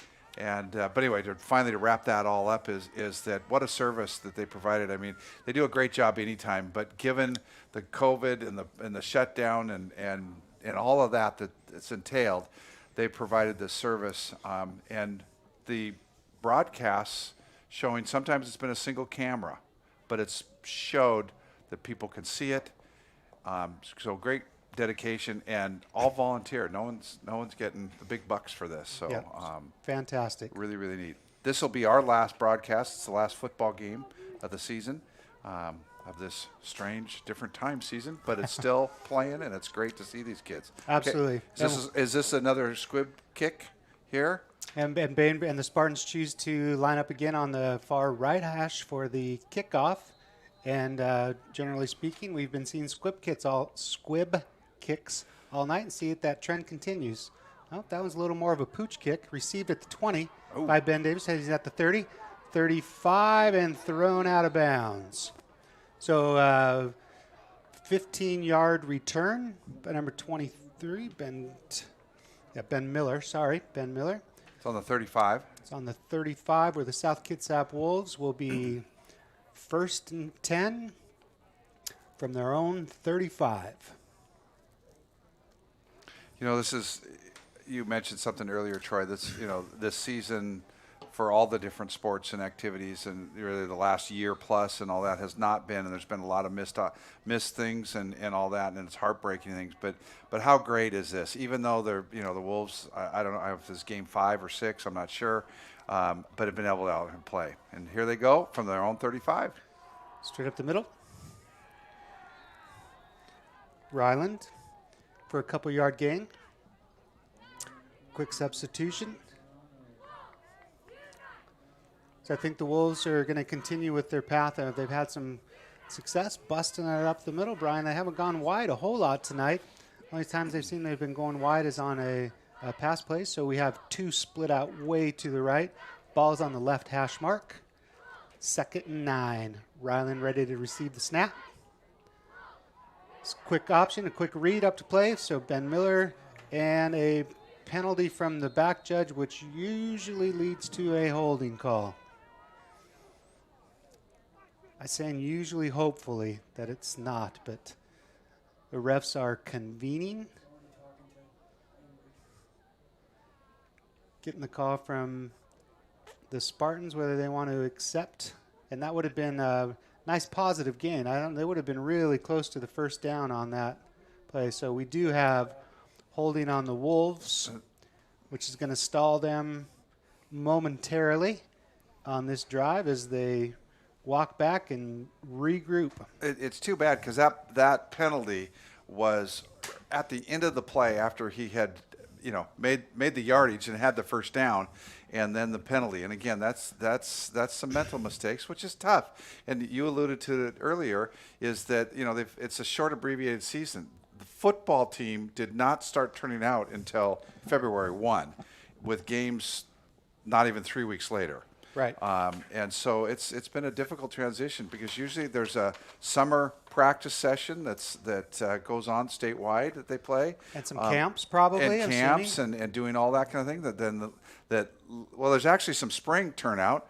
Then there's the summer and all that prep. They start in August with their practices. Well, and then they get going into a longer season.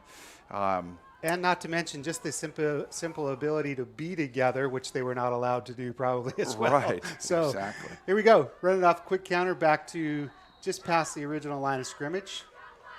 So it looks like we'll be at third and a full 9 yards for the Wolves. So totally understand why there's more mistakes than normal and things like that, but you kind of hope that they can, like the last drive where they scored, to start the boom, second right down half, the field. No flags, no missed assignments, and they went down and scored. So got somebody split way out to the left here, almost out to the sidelines. Ryland's back. It's third and long. He's back to pass. Lots got somebody of out in the time. flat. Throws it out to the just missed number 17 downfield. That was just Jacob missed Nelson? Jacob Nelson. So right play was called. Right, he was open. Just a little short on the execution, but it was well played. Nice effort. Good pass by Ryland. Just a little bit out of the reach. Troy, my hat's off to the offensive line of the Wolves because they have given Ryland lots and lots of time on a whole bunch of these pass plays. Yeah, and that's hard to do. And they've converted on some, they haven't on others. That happens. But the bottom line is that line play is doing really nice. So we got Sam Canton back to punt. Hopefully this snap comes to him this time, and it does. Punts away. Nice punt. Nice punt. Received at the 25. Takes a jab step. Nice move. Heads out towards the sidelines. He's out to the 35, 37 yard line. So maybe a 17-yard return. And there was your pack. There was your pack of wolves again, there, Troy. There's my pack of wolves. Yeah. The wolf pack. Yeah, I don't. I could be wrong, but as memory serves me, Brian, No, that you're not wrong. Ryland has not been sacked this evening. Correct on his pass plays. I don't think so. I think you're right. So the Spartans, first down and 10, still moving from left to right from our booth. We got Heading about south just under here. 3 minutes to go in the third quarter. It's a good ball game here. Traditional non-huddle offense. Two out to the right, a slant out or slot receiver to the left, and a wingman way left, motion to the right, and a quick pitch almost intercepted by a South player. Strong run. Good blocking out in front for possibly moving the chains on first down. Maybe a 10-yard gain. Probably right on the button. So, John, that looked like it was right on the 10-yard mark, and referees just made the decision to move it along. Wound the clock, and here we go. Bainbridge has been really effective with that quick pitch, that the man in motion there, and they're going out to him. Wolves have done a pretty good job of shutting that down, but that's a tough play to defend because that guy's got a full head of steam going. Quick run out, quick option to the left, quick pitch, well defended by the Wolves. He didn't have a lot of go. Still turned it into a 2-yard gain. And Brian, we've said a couple times tonight that the Spartans have been running a no-huddle offense. And John, I can't see across the field. Maybe you can, but it's kudos to them. It seems like it's a very simple they're not holding up pictures or anything, so we're not trying to steal signs or anything, but it's a pretty simplified offense that Bainbridge has been running from a communication standpoint, because I don't see a lot of motion over there, so the kids are getting their reads quickly from some coaching staffs and trying to execute some plays. So got good pressure from 44 on the outside, and it's going to be a hold on the Spartans. So again, good pressure from up front from the Wolves. That was Richard Nolan again with some nice pressure, and he was held, and it was pretty obvious. Yeah, that flag came out quick. And I would imagine the Wolves will accept that penalty, march him back a little bit. It'll be 2nd and long. Gotcha. So there seems that there's one staff member on the Spartan side that's actually calling in the plays, but still seems very efficient for the kids. And again, I'm speculating here, but in a shortened season, maybe they have simplified what they would do in a normal season and just tried to really execute on 15, 20 plays and run them extremely well.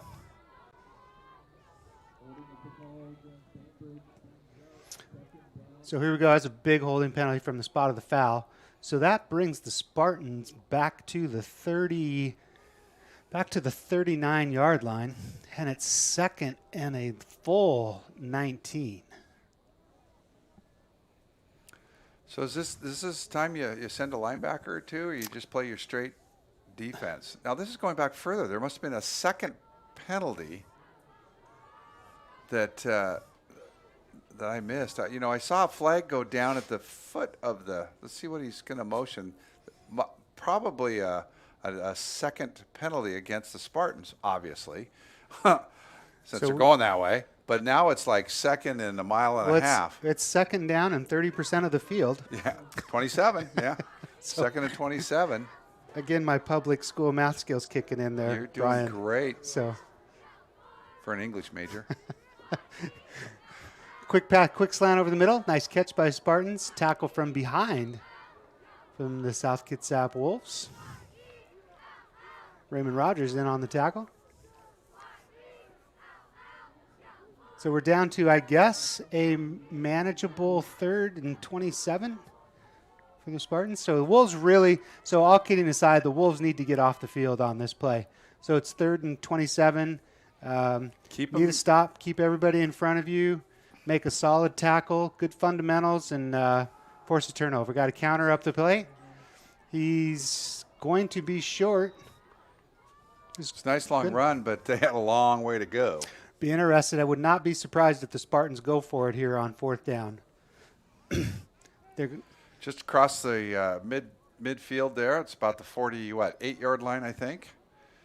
4th down and 6. It's 25 seconds to go. They may choose to let this quarter run out.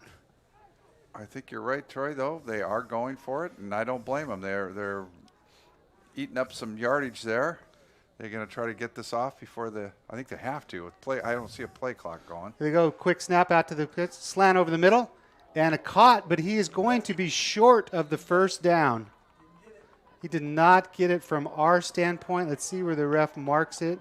John agrees with us that he's going to be short by just a couple yards. So nice. And there were some Wolves flying around. Oh, my goodness. They were just, all right there. And it was a nice throw and catch, but did not let him advance the ball. So it's now 1st and 10 for the Wolves, taking over at about the 44-yard line. 44-yard line, and this is going to be the last play of the 3rd quarter, where we have seen a score by both the Wolves and the Spartans, and a close contested battle here at 21-14 as the Wolves line up for the last play of the 3rd quarter. 2 split out to the right. Stacked him up in the back behind Ryland. And the snap.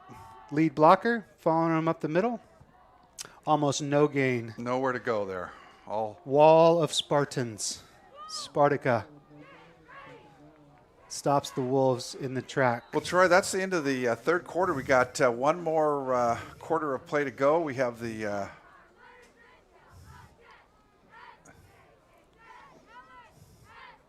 All right. Hey, everybody watching, we've got to turn off the set for a second. And we'll be back in about 20 seconds. Stay tuned. Thank you.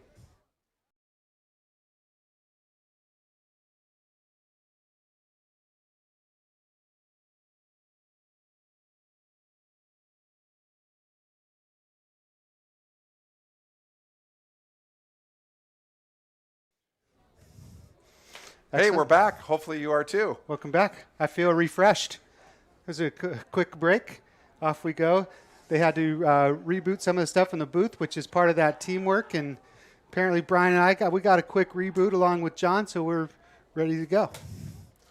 All right, fourth quarter.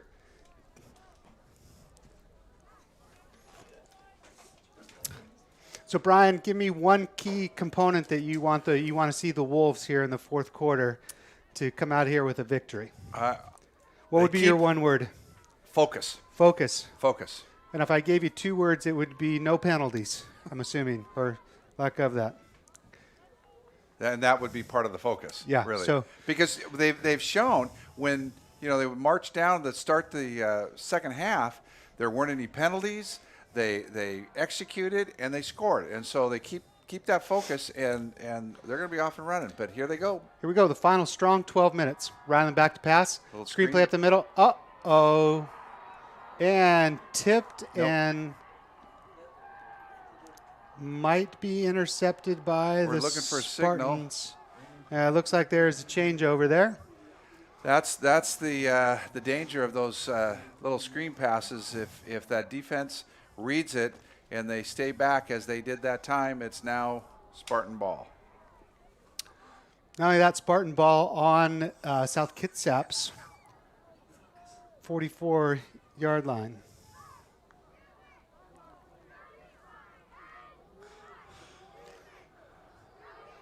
Here we go. They're getting set, and it looks like the Spartans they're lining up on the right hash mark.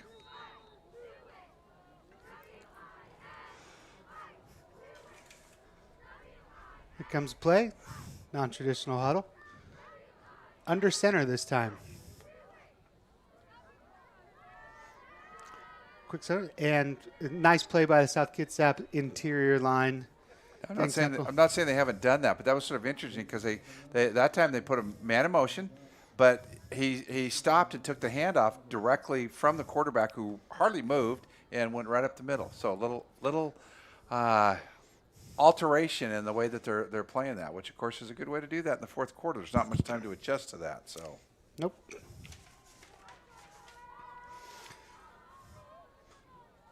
Second down and 7. Ball on the 42-yard line for the Spartans. Quick option to the right. Keeper by the quarterback. The gain is 6 or 7. And the Spartans choosing to keep the ball on the ground as we start the fourth quarter here.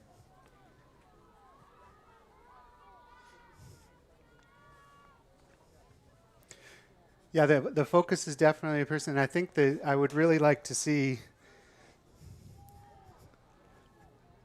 So Troy, I'm going to go back. I'm going to go back to your question to me. What's your one word?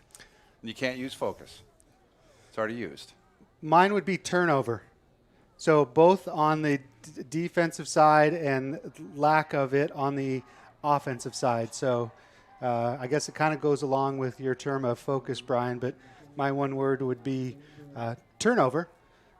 That will determine the fourth quarter here. So first down yardage by the Spartans on the ground again, continuing to keep it focused on the ground game as they chew away clock here in the fourth quarter. First couple minutes after the first play of the fourth quarter, which resulted in a turnover. Ever since then, Bainbridge has chosen to keep the ball on the ground. Well, they definitely, they at this point in time want to keep that clock moving. Yeah, on perfect cue, there's their first pass, right? And out of bounds. And out of bounds.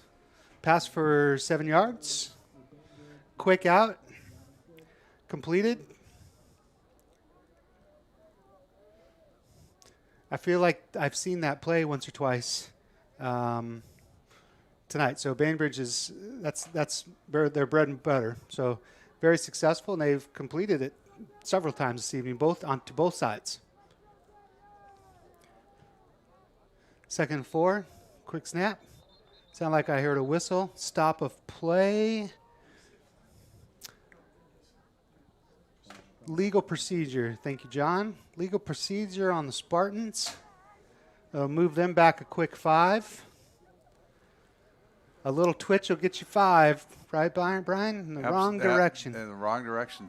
Right direction if you're a Wolf fan. Looks like we're going to have 2nd and about 9.5.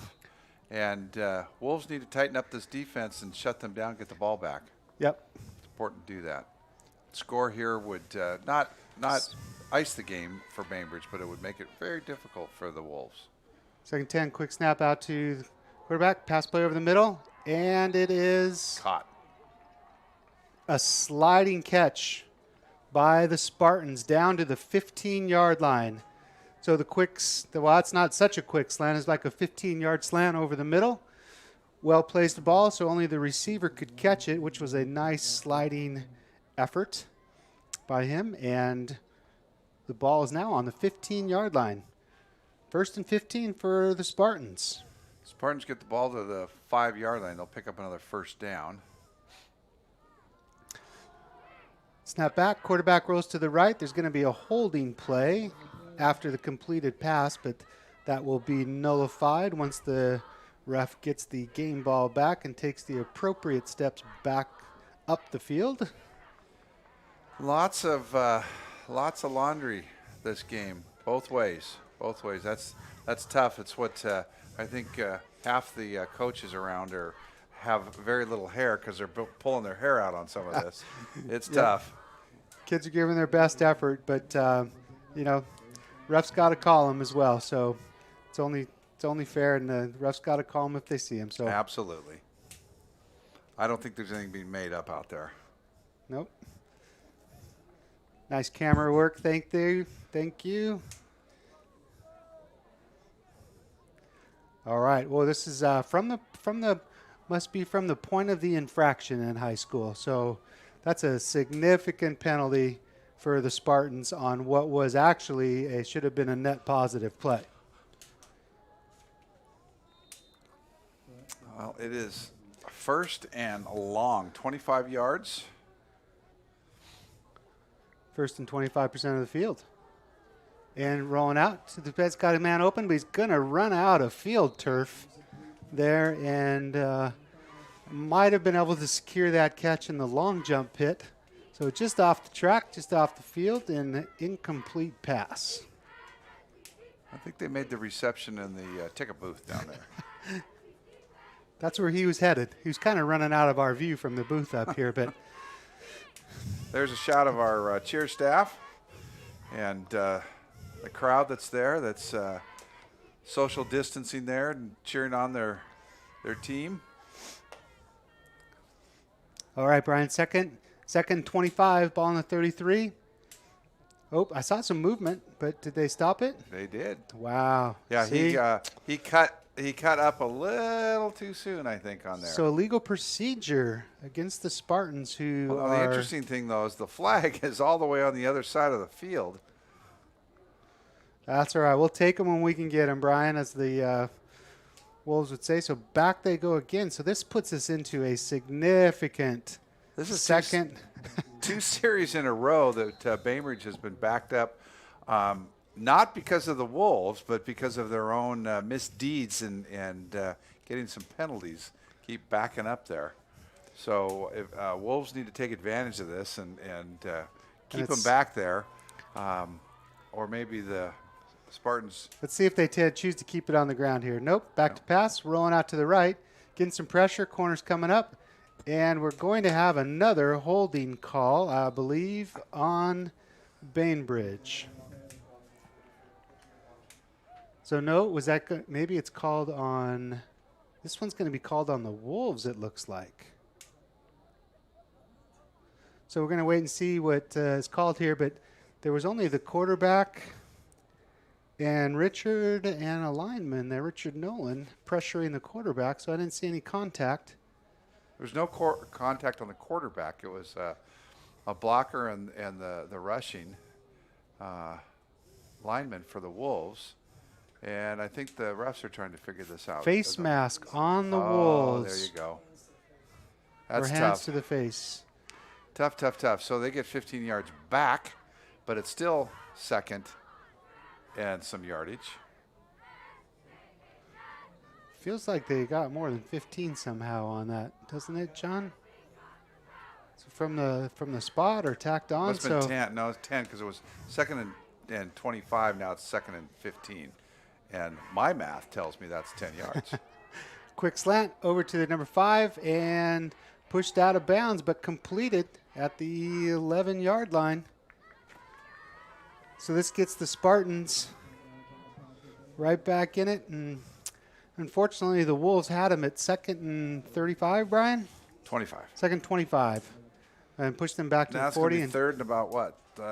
7? Look at that. Did that on my own. Not even cheating looking at the monitor. 3rd and 7, the ball on the 14. And thanks, John.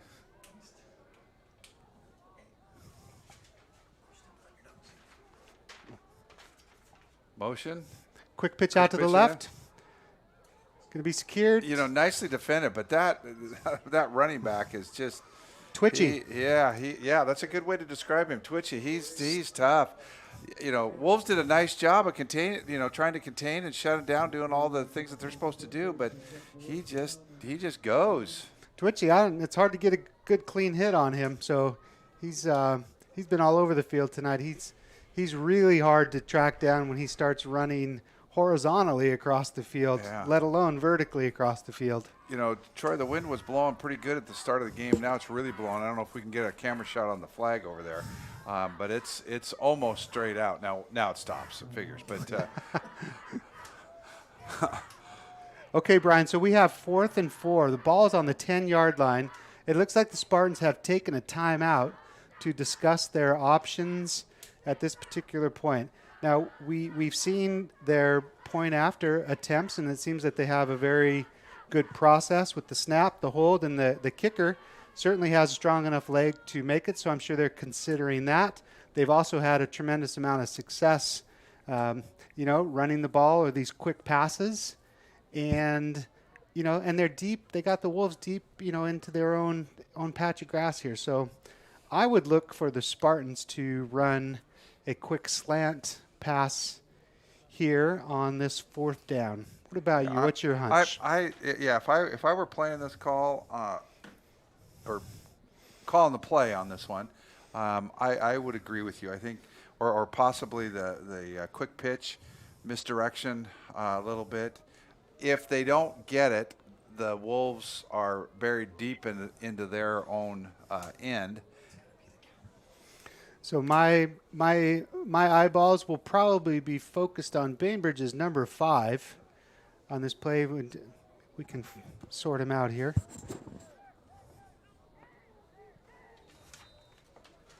And I'm not sure, but I think we just lost audio. Yep. I don't know, the booth, if you can hear us, or if the audience can hear us. We can't hear each other. Okay. All right, Brian. So and there's a flag, or too much time, or. It looks like he's counting. I think there's too many Bainbridge players out there. They don't need extra players. There was someone who ran off but they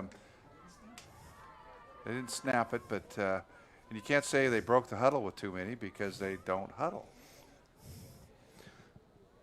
So. Not enough players on the field, maybe? Maybe. They're calling that off. Calling it off. Saying never mind.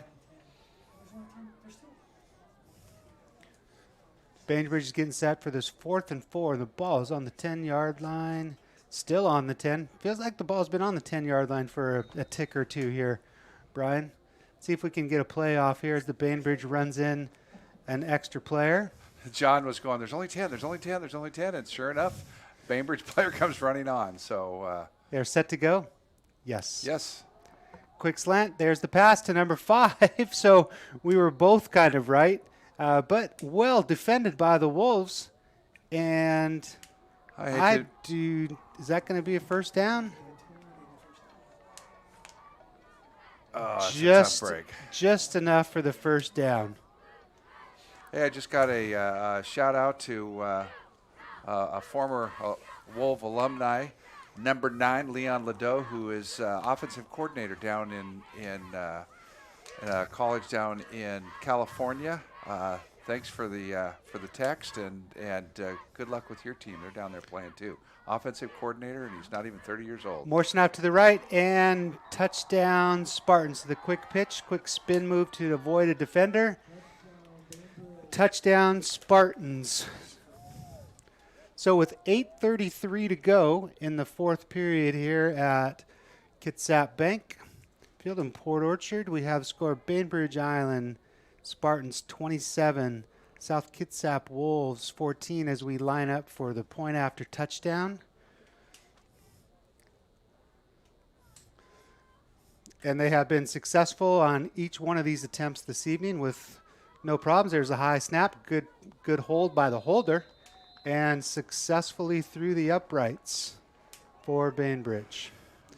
Well, that makes it 28-14. We got 8.5 left to go in this game.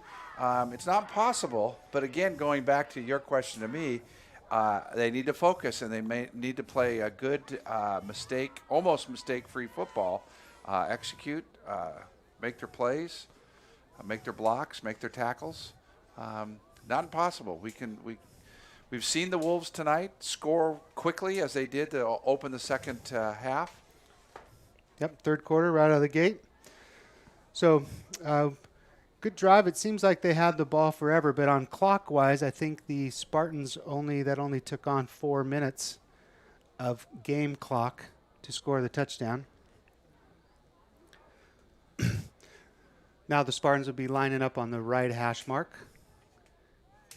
Going right to left, lining up for what I would assume would be another squib kick right into an open space on the field as the South Kitsap Wolves line up to receive the kickoff.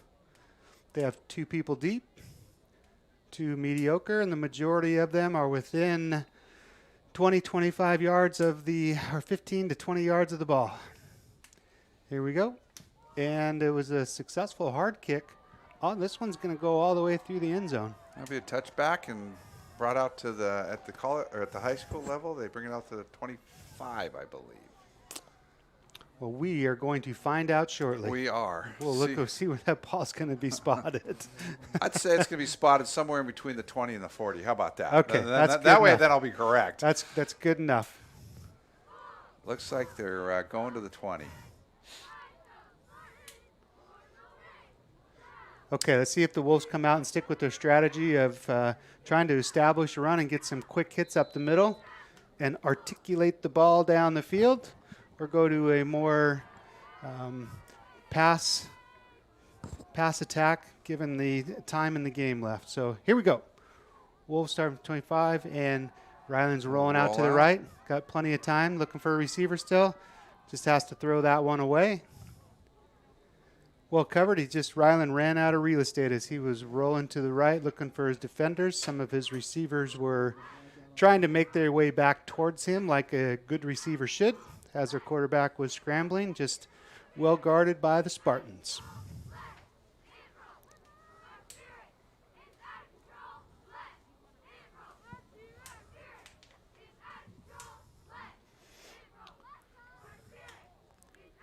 Now they haven't changed the down marker, 1st and 10.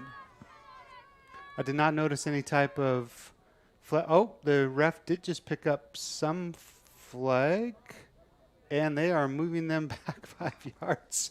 So we have another negative play for the Wolves in the form of penalty, which puts them back in the good news first is and it's 15. Still first down. It is still first down. The bad news is 15. So here we go. I think the Wolves are going to mix it up. Probably quite a few passes with this one. Ryland's out. Got plenty of time to pass. Again, scrambling. Fires over the middle and completed out to the 35-yard line. To big Braden Seagerman. So Braden Seagerman. He's a basketball player, too. And he's a big man for the Wolves. And you should see him shoot the threes, Troy. I've seen him. He nails them. Yeah, it's good, excellent catch there. Great patience by time, Ryland in the pocket. Yep. The time that he had. Again, shout out to that offensive line. Time again. So, again, 1st and 10. Dive play up the middle. That didn't go very far. Nope. No success. Spartans successfully stopped the run play. Here's a replay of that last pass play. Yeah, great job by Ryland buying himself some time, finding him over the middle. It's a big target. Great job by going up and grabbing the ball, not catching it with his pads, actually catching it with his hands. So excellent execution on that replay. Thanks, guys. Running back, airing it out again.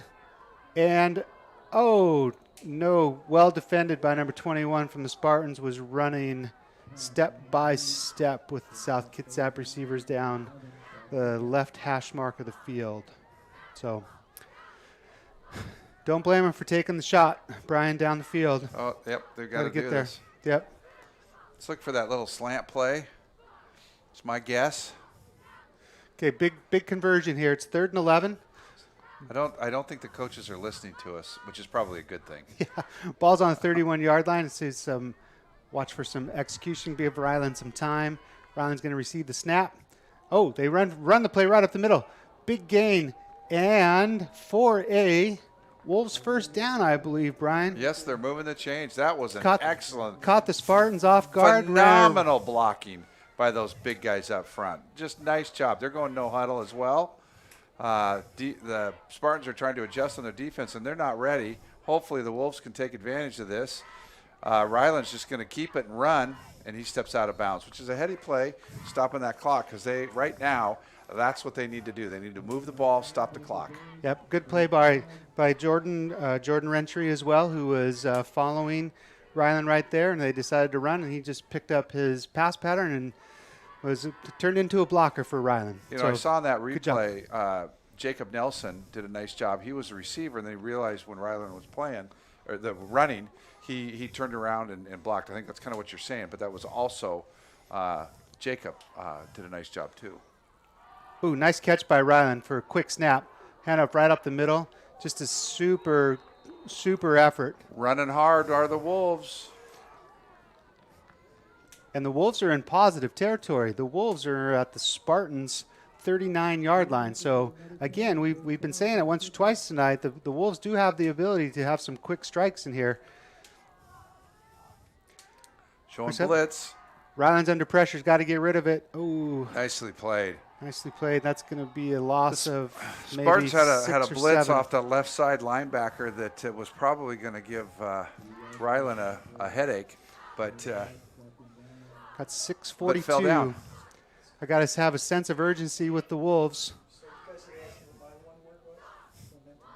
Momentum. John's one contribution to the fourth quarter, and we could use a little of it right now.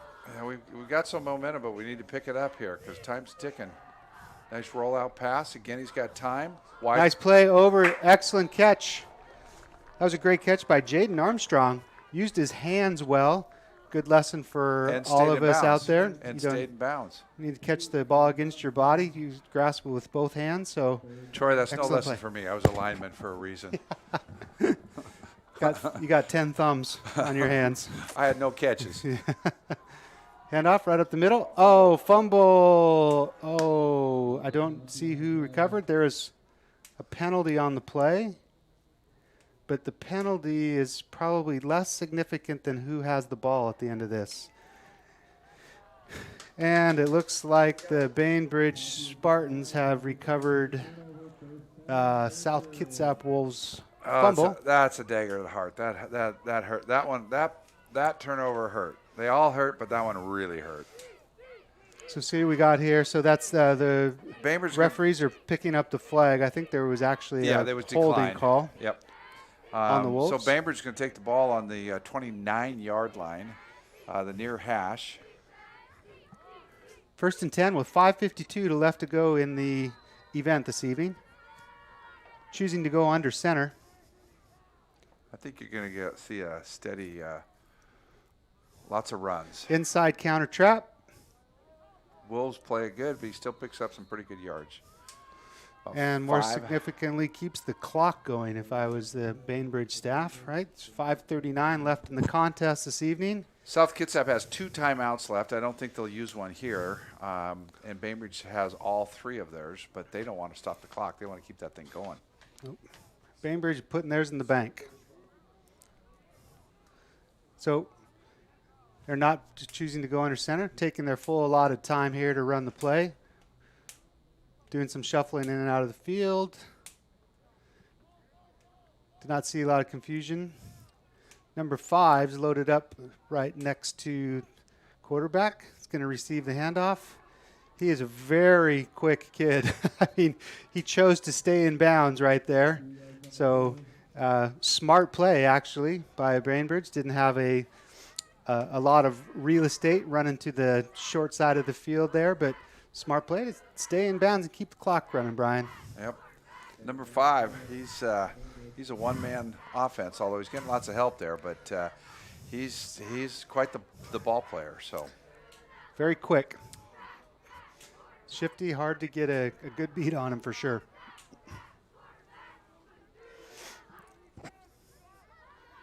Okay, snap. Quick pass out to the wide side of the field. Got one-on-one defender out there.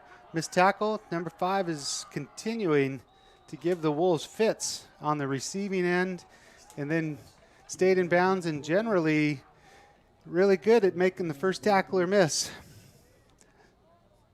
Shifty kid. Good football skills. Seems to catch the ball with his hands every time and tuck it away. Yep. So, Brian, we're quickly down to 3 minutes and 52 seconds or 50 seconds and coming up on that 3-minute mark quick. So, good ball control by the Spartans here. Even though they have been some pass plays, they have smartly stayed in bounds on every single play on this drive so far. And there's just a simple dive play into the middle, I'm sure designed to get some positive yardage, but more importantly, another 30 seconds off the clock. Yeah, you know, earlier I mentioned Leon Ladeau, who's alumni, and he's coaching down at College of the Siskiyous. I finally remembered that. But I was talking to him over Christmas about, because he's done, obviously, you know, they do some scouting and stuff, and it's tough. These kids, these high school kids that would like to play at the next level, getting film and getting exposure, and there's rules about when coaches from colleges can recruit and all that. Yeah, it's tough. You know, this whole COVID thing has just thrown such a wrinkle in everything. And well, there's a long pass to number 2. Sorry, Brian. No. Completed down to the 30-yard line of the Wolves. Still going. Finally wrestled to the ground by the Wolves, who come out with it with the ball, but I think the call had already been played dead by the refs. But Brian, to continue, go ahead. But yeah, hard on these kids to get film and hard on the colleges to watch these kids play. Yeah, all the way around. It's all the way around. It's just all these different things that, you know, we know it's been hard for so many people, for so many different things and all that. But again, that's just within the athletics and kids' futures, and a lot of them want to play at that next level. It's tough. Tough on everybody. But they're out here playing now, and that's what's fantastic. Yep. 1st and 10 after the long pass play. Long pitch out to the right-hand side. Number Bainbridge sprinting, and he's going to be knocked out of bounds after a gain of 7. I was kind of thinking he looked like he was going to throw it for a second. Yep. But he didn't. Ducked it and ran. But rolling into the 2-minute mark. Hey, Troy, there's yes, a nice sir. shot of our 2 student camera folks up there. They're looking good, looking sharp. Excellent. Two of the cameras are in a classroom that faces the field, and that's where they set up shop, and they got the board going, and we're back at the action. And 1 camera down on the field, close to the action. Excellent, Bainbridge under center. Oh, little confusion right up there, but almost mishandled the handoff. Simple dive play. Designed for that one is Clock Eater. I think that's what that one's called. Yeah. Dive up the middle. I think South Kitsap just took their 2nd of 3 timeouts to stop the clock at 2:14 left in this ball game, and then they'll get the freebie 2-minute warning timeout as well. Coach is down there talking things over, hopefully, you know, adjusting, getting their teams, giving them their final instructions probably, and we'll see what happens here. as we wind down. But one way or the other, it's not over yet, and anything can happen. But it's been a great night at Kitsap Bank at Fisher Field. It's nice to see people out and about. Cheerleaders still going strong. Weather cooperated. Field looks fantastic, and just two good efforts. And John just accurately pointed out, not one single fan has left since they've showed up this evening on either side. So I think we're all in the same boat. It's great to get out, interact, watch some activities. Truthfully, a fantastic night overall. So, Brian, I appreciate the opportunity as well. And, John, it's always great to have you alongside for some very helpful insight. And there's Clock Eater to the left. I think the last play was Clock Eater to the right.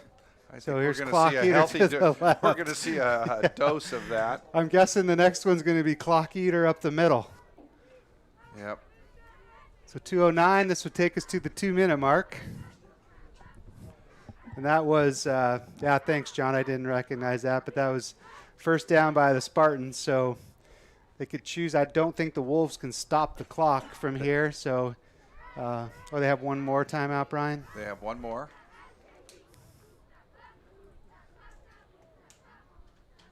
You know, there's been a lot of penalties and things, but at the same time, it's been a good game. It's you know, the kids have played. There's a deep pass down and into the pole vault pit.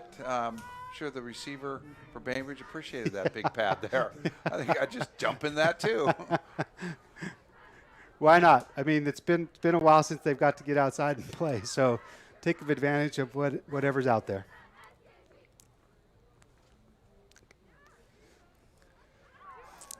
Bainbridge shuffling players here. I think we're going to see, as Troy calls it, the Clock Eater left, right, or up the middle or something. One way or the other. And we might see 2 or 3 of them. 1:37 left here tonight to play in the contest. Oh, they're running an option. Quick pitch to Mr. Offense from Bainbridge Island. Oh. And if the deal wasn't sealed, I think it just got sealed. Yeah, If they another score that first down. Another first down by the. It'll be first and goal. That's tough loss for the Wolves. They came out. They had spurts there. Oh, picking up the flag. So no flag on the play. They had spurts there of good play, like I said, with the focus. I'm going to keep using that. When they do that and execute, they look tough, but they really shot themselves in the foot too many times. Yep. You know, with plays or penalties and that. And that's typical of a young team, and then you throw on top of that the fact that it's a shortened season. It's tough, and everybody's got to play in those circumstances. But my hat's off to the coaching staff, to the players, first and foremost, and of course their families that support them in all that they do, because it takes a lot of time. And we should also note, congratulations to all the seniors again tonight that were introduced prior to the game. You know, they all deserve their mention. So congratulations to the seniors as well, getting in a couple games here in this awkward 2021. Yep, absolutely. And season way too short. Like I said, 5 or 6 games. As that clock ticks down, we're now approaching 40 seconds left in this ball game. But at least they got to play some, and some is better than none. So it's been good. It's been weird watching high school football in February, March, but I don't think the kids mind. I don't think the parents mind. So I don't think the student So I think, body Brian, does I think this might be the last play of the contest, and see if Bainbridge just chooses to, they're just going to kneel down and take it from there. And I think this contest is going to end with Bainbridge Island with 28, South Kitsap Wolves with 14, and this contest will end on the 5-yard line. And with that, with the final ticks of the clock there, we want to thank you all for joining us tonight and this season. We'll be back broadcasting Season 2 sports. We'd also like to thank the students of the video production program here at South Kitsap who made this television program possible. And again, the final score was 28-14 in favor of the visiting Spartans. So long, good night. be kind to one another and stay safe out there, guys. It's been a pleasure tonight talking and with this. Thank you. Good night.